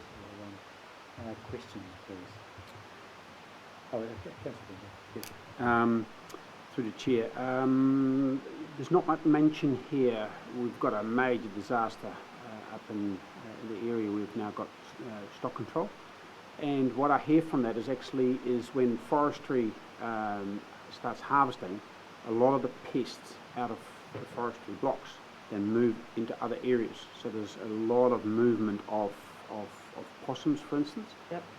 And so 2 questions. Is that being taken into consideration? And also, are forestry companies actually contributing to the control of pests at the same level that farmers have to? Farmers, of course, are directly involved in TB and so forth, yeah, but not really. But forestry has got no idea of TB, but there is a real outbreak that we're now dealing with, which supposedly could have come from forestry harvesting operations. Well, that's a really good question, Councillor. I can't answer the question on whether or not they contribute through pest rates or to the costs. So I can answer that, and they are currently exempt, and so it's over to them to manage any possum risk that exists. Certainly, their argument is that there's no TB benefit, TB-free benefit to them as forest growers, and Radiata is not a preferred environment for possums, so there's very limited benefit from a forestry point of view. But there is a question of those forests providing safe haven, if you like, to possums, and whether or not there's a broader public good that they should be contributing to. So it's a matter which is currently not provided for in the regional pest management strategy as per any kind of financial contribution to a possum control area scheme. So that is something which we're obviously looking at with Osprey in relation to this outbreak, and be something we'll bring through in review. I think there is a paper coming to the next Environment Committee meeting, which will be an opportunity to dig into that in some more depth. But Slash has got no benefit to them either. And I was at that beach when it arrived at Tiger Bay. It was horrendous, you know. Anything like that actually was allowed to if we have apple trees and apples and bins end up on our next to a neighbour's paddock because of a flood, we would know all about it, and we were possibly in Hawke's Bay Prison right now. And what happened there, everybody walked away more or less. I'm just my cynical comment, sorry. I was going to pick up, I understand there is a report coming up taking interest in that exact issue, and one of the questions that it starts to talk about is that exact separation. Perhaps it's time to look at that model. The forestry companies in their silo, fair enough, but actually there's a wider obligation, and we've seen that play out in a lot of them. Councillor Walkley. Thank you. I have a question around one of the 8 activities within the national standards, 5.6 harvesting. Yes. And my question around harvesting is the sediment control when harvesting of those who deforest. And there will be rules around that, but how do those rules translate, and how strong are we around those rules when we translate that into our own regional rules? Thank you, through the Chair. In terms of the harvesting rules, if it's one that we issue resource consent, then we actually consent what those sort of controls in place, which I think retention, grading as well, so we do cover those all. We've got our guidelines split in the agreement, so there are also industry best practices around that the Forestry Association has put out, which are New Zealand wide, and they have to adhere to that, and certainly that is in recent cases of prosecution cases around holiday that they will refer to. And in those cases, none of those controls were adhered to. We actually have some settlement control guidelines that are actually in draft from the regional one, and we've just got a project on the go to look at whether those controls that would need to be adhered to still, because just being permitted means you still have to adhere to the standards whether you consented or not, and these are the practice guidelines. And we're just going through a project of looking at what's just been recently put out by the Forestry Owners Association in terms of national guidelines and our current draft guidelines, and whether those are actually fit for purpose. But that's having sort of through consented activities or through our guidelines and the best practice that industry has to adhere to. So we have these guidelines and have these rules, and they should be following them. What sort of auditing system is there available to know that we're doing that? So that's actually included when the compliance officers go out onto site and look at the consent conditions and look at what water control measures and other measures as well are in place, and also through some of our, and through even permitted activity monitoring. Those are the ones that we can actually recover time for under the NES, apart from the forestation when it's a permitted activity monitoring. So we're doing both at the moment. Any other questions? If not, I've got one, if you could indulge me. Have you heard of the product called biochar? You familiar with biochar? No? Someone with bad barbecue. I'm well familiar with it. Yeah. I just wondered, and you might be able to answer the question, James, is it something worth inquiring about, or at least considering for further investigation, given the Provincial Growth Fund's funding of biochar development? So biochar is essentially taking the slash and turning it into charcoal and using it for fertiliser purposes on land. So it's a relatively high value product, and I just wondered whether there's potential to explore that, particularly with Plantation, who's got furnace of capacity, to see whether it's worth considering turning biochar into a viable, or turning slash into a viable economic product. Good question. My initial response was going to be that, given that it's fundamentally about soil fertility, or a tool that's driving soil fertility, is it something that Future Farming Trust might wish to consider? And I think they certainly could, in terms of it being part of how we grow soils in the region. I think you were slightly coming at it from the other end, which is the forest slash, and what's the opportunity to find economic opportunities with forest slash, which is the other side of the whole equation here. And when I think about that, that would probably be a bit wide of where the Future Farming Trust might tend to think. It's certainly wide of our regulatory team, and I'm not sure who in our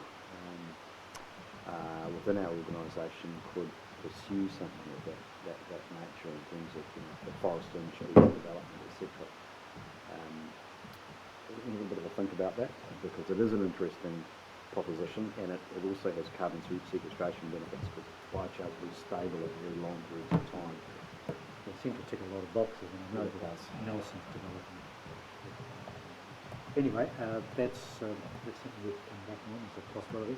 Have we got a mover for the recommendation to receive the report? Is there someone prepared to do that? Councillor Ormsby and Councillor Foss. Any comment? No. All those in favour of receiving the report will say aye. Aye. Against will say no. That's carried. It's 3 o'clock.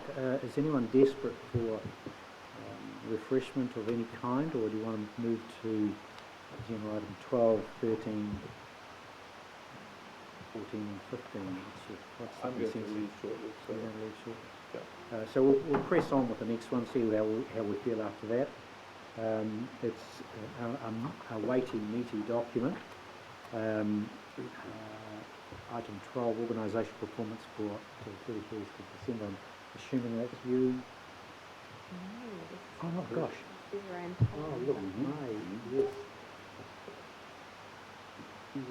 So you're totally responsible for organisational performance. In terms of the reporting, so we're all responsible, and I'm particularly responsible. I suggest that we largely take it as read, except I would obviously note that there are some formatting changes that we've introduced here, which draw your attention to in terms of the traffic lighting, to just make it a quick read for those that are looking for kind of exceptions reporting. And what we are doing in a far more structured way is reporting against the level of service measures that we have and the level of service statements in the long-term annual plan. And that is a really important way of anchoring our reporting very explicitly to the things that we have said that we would deliver and the measures that were agreed by Council for measuring that. So we've got a degree of qualitative activity reporting at the front end, and happy to take any questions in relation to any of that. But then we've got the, I guess, the more quantitative reporting in terms of the level of service statements, level of service measures in the following tables. There's obviously some highlights in there and some lowlights as well, and I won't go through all of them, but Councillor Barker articulated certainly some of the highlights earlier on, and some of those lowlights we've been foreshadowing now according to as well. So happy to take questions, Mr. Chair. Which questions here? I'll go to Councillor Williams and Councillor Ormsby. Thank you, and I'd just very like to acknowledge the enormous amount of time that must have gone into this. Thank you, and that's to Desiree in particular and the team. It's very helpful as a newbie to get under the hood and see all the different things that are happening. I guess on the other side of that, you know, part of me was thinking, do I need to be seeing all of this? But yeah, I guess there was an element of discretion about how much attention I pay to every word, if I could put it that way. I really have tried to read it quite carefully and closely, but other than any specific questions, and I've probably got a lot that I could ask, there's two that I want to focus on. One is, who set the level of service statements? Did we set those, or were they set on that? When did we do that, and when did we review them? And long-term plan. So those level of service statements all come out of the long-term plan. Thank you. The second thing is, there's a bit of reporting about the erosion control scheme. And I understand that scheme is intended to deliver about 20,000 hectares of planting. I understand that from the last EICC report and the Right Tree, Right Place report. We've got 35 million sitting there, and it looks like the uptake so far, we've planted 450 hectares. That's said to be on track. Is it? Is there any way that we can better promote this scheme, that we can put a rocket up it, and get better uptake through socialising it? Yeah, so that's, I guess, of all the questions I had, and I've probably got 30 in the better one I'd like to hear a little bit about. Okay, so the 20,000 hectares is over the life of the scheme, which is a 10-year program. So that's sort of answer number one in terms of where we get to. 2,000 a year. That's correct. I guess we're feeling like we're on track to getting to that level of annual performance, given that the first year or so was designing the detail of the scheme and recruiting. That recruitment has continued over the last 12 months, and the landowner engagement is now building momentum. Mm-hmm. What we've learnt about that is that it takes somewhere between 6 and 8 engagements with each landowner before you've actually got a signed deal. And so that takes time to build those relationships, do the farm plans, get the farmer comfortable and signed off, and then improve the process. So that takes time. The other thing we note is that farmers are heavily influenced by what they see on other farms occurring around them. And so again, we expect to see a snowballing effect as we start deploying on the ground. So it's going okay. Whether or not we'll actually achieve the 20,000 ultimately will be determined by the decision of landowners. But what we also know is that there's policy reform happening around fresh water that will help provide a tailwind to this. We also haven't done as much by way of marketing and publicity as we might have and as we will in the future, early, because we didn't want to create expectations that we couldn't deliver upon in terms of staff being able to respond to inquiries. So we've been sort of gently edging our way into an expanded program, but we are now starting to really fill those gaps. Thank you, very helpful. Is that showing off track? Oh, is it? It's not very clear. Thank you. Councillor Van Dijk and now Councillor. Oh, sorry, I went to the priority, but Councillor, go first, you know. Oh, well, James has basically answered a few of my questions, but just to look at the highlights and the lowlights. Well, first, the highlights. It's funny that elections and inductions of new councillors are on the front, but at the top. But also, what I get a sense of is that the vast work that we do within the organisation and the staffing issues we have, which comes to the lowlights and that trend of staff resignations. So I just wanted to highlight that because I really think our staff do a fantastic job at all levels, and that we really need to be mindful that they are human just like us, and that we need to be very considered on the workload that we put on our staff. So for me, that was the only concern in the whole thing. So thank you. Thank you. Can I just make a comment in relation to the elections? From our point of view, it's a big undertaking, particularly for the governance team, but also other parts of the organisation. There are lots of points of failure potentially in all of that. So there's lots of things that can go wrong along the way. So actually to run an election that, you know, was successful administratively and to get councillors on board, and I know there are various things that we could have done differently in terms of induction and all the rest. You know, we're reasonably satisfied that we've run a process, we've got you all on board, we've managed to get you up and running and upskilled, and actually what's a pretty short period of time to get you, effectively doing the job. So. Just on that, can we pass on our thanks to returning us for an excellent job. Whoever that may be. Yeah, look what you've got. Just cheer around. Are you happy, Leanne?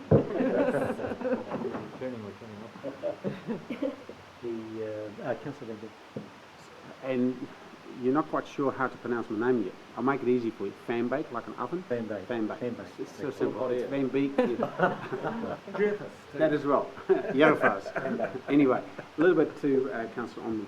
So it's a humongous report. 2 questions. A, is this only for the benefit of us around the table? Are there other benefits to the staff and the management? And 2, how many hours have you put into this? I appreciate the highlights and the lowlights. I'm a bit more sort of helicopter rather than the detail, but I can see there's somebody who spent an enormous amount of time on this, and you must have been really probing other staff as well to actually contribute to this. That actually is a lot of hard work, and it may not make you very favourable. So that's one question: how many hours and the effort, but also who else sees this? Which is actually quite important.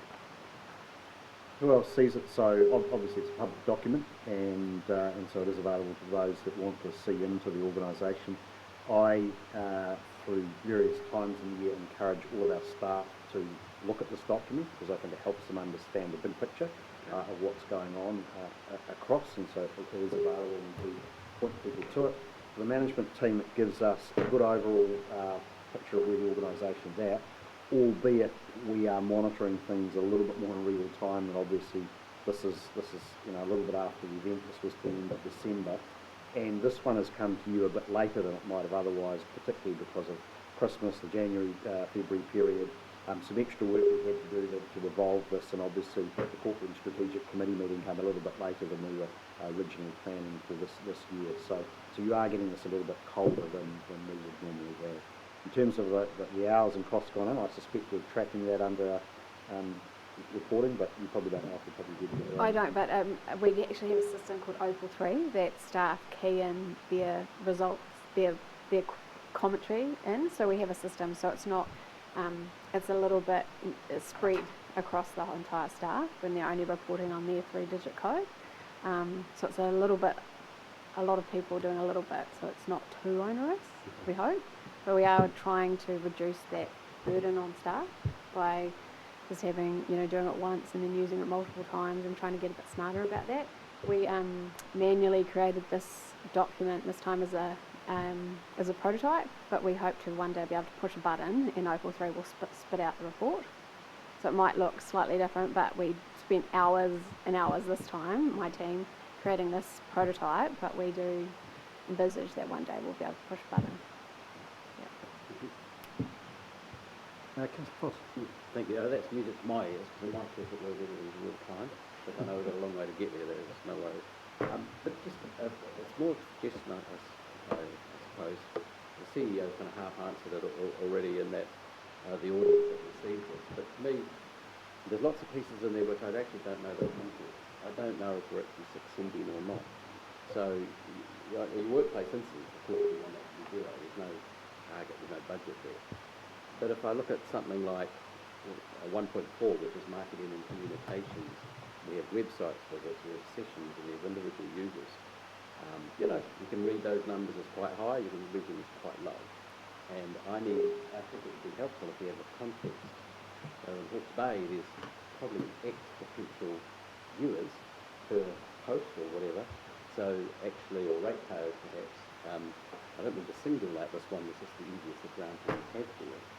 That actually we may be, if we just have some context and ratios or something, which you're referring to, as the CEO just said, a lot of staff will look at that, but then they already know what their kind of targets are or what they're trying to achieve. And it's, I don't have any of that visibility. I don't want to be able to be extra good. I just want to see in your eyes that we're doing well or we're not doing well, and here's what we're going to change, or pat ourselves on the back, whatever it might be. Yeah, just quickly, that is an area that we do want to improve. Like, we're going to go around the business and talk to the comms team and the HR team and try and get them to set a target, and also look at what, if we can compare with other regional councils or other sectors and get a sense of, how we compare. We're at the top quartile, bottom quartile, middle. So it's sort of a work in progress. Local government will do this stuff and forever this year.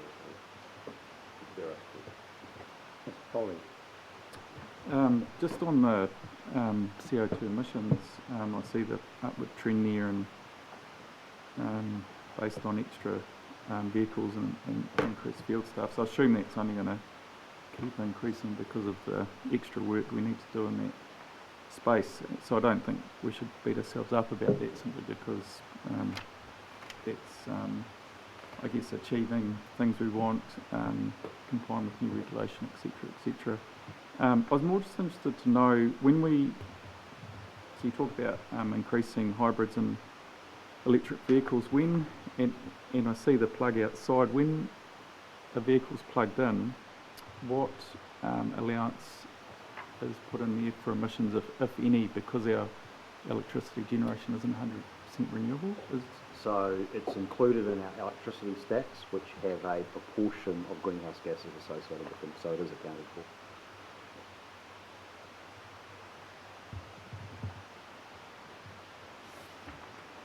All good? Anything else that you've got? Graham, you're all good? I think I did have one other question. Councillor Wing?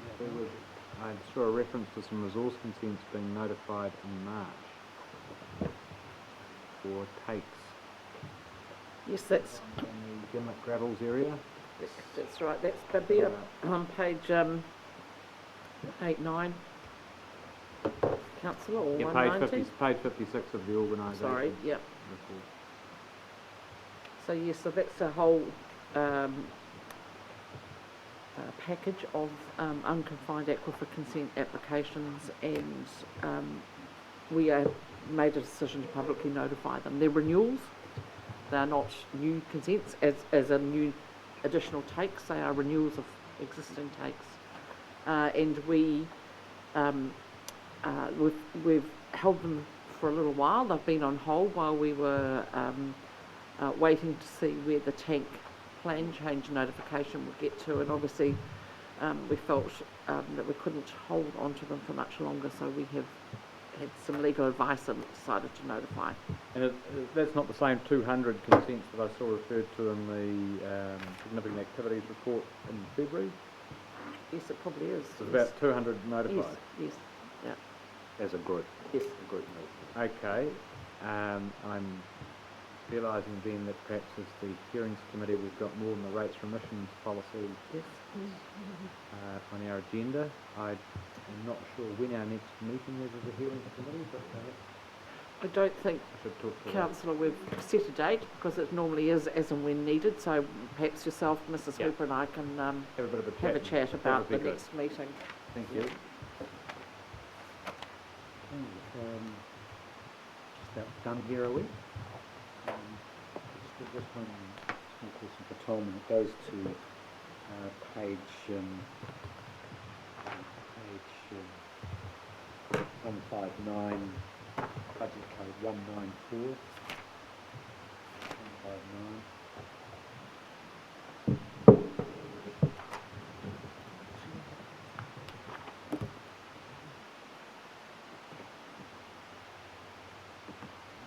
Engineer up, climate change. Did we not set an interim target or a progressive target for our regional emissions? So we've got a target of 2050, but we're not. Are we likely to set interim targets for 2020 now? We've got 30 years to work down.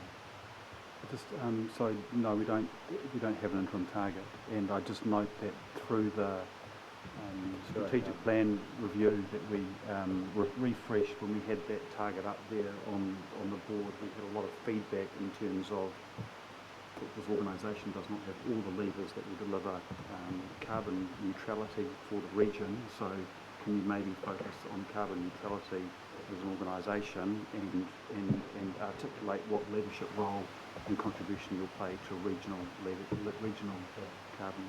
So we're likely to change that description? Yeah.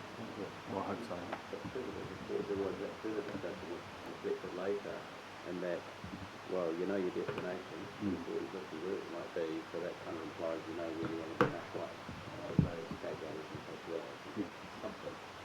Well, look, it was always work we envisaged doing, which is first of all understanding what the regional footprint looks like. That's part of the work I think lies ahead, and then looking at the mix of land use and particularly forestry with the opportunity for offset. So there's a lot of work to go.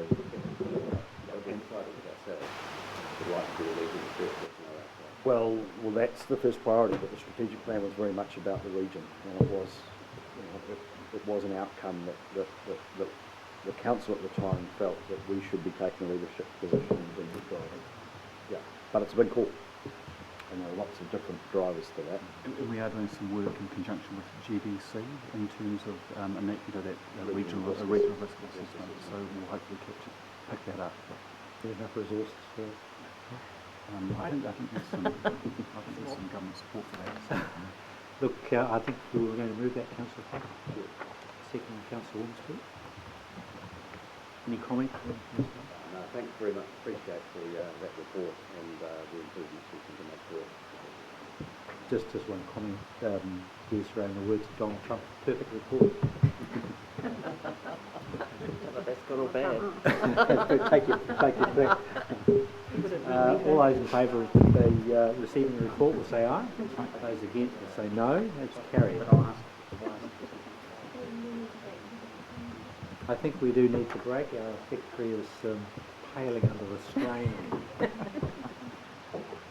So we'll take 10 minutes, and we've got the good folk from Gardens here, so you're welcome. Your cup of tea.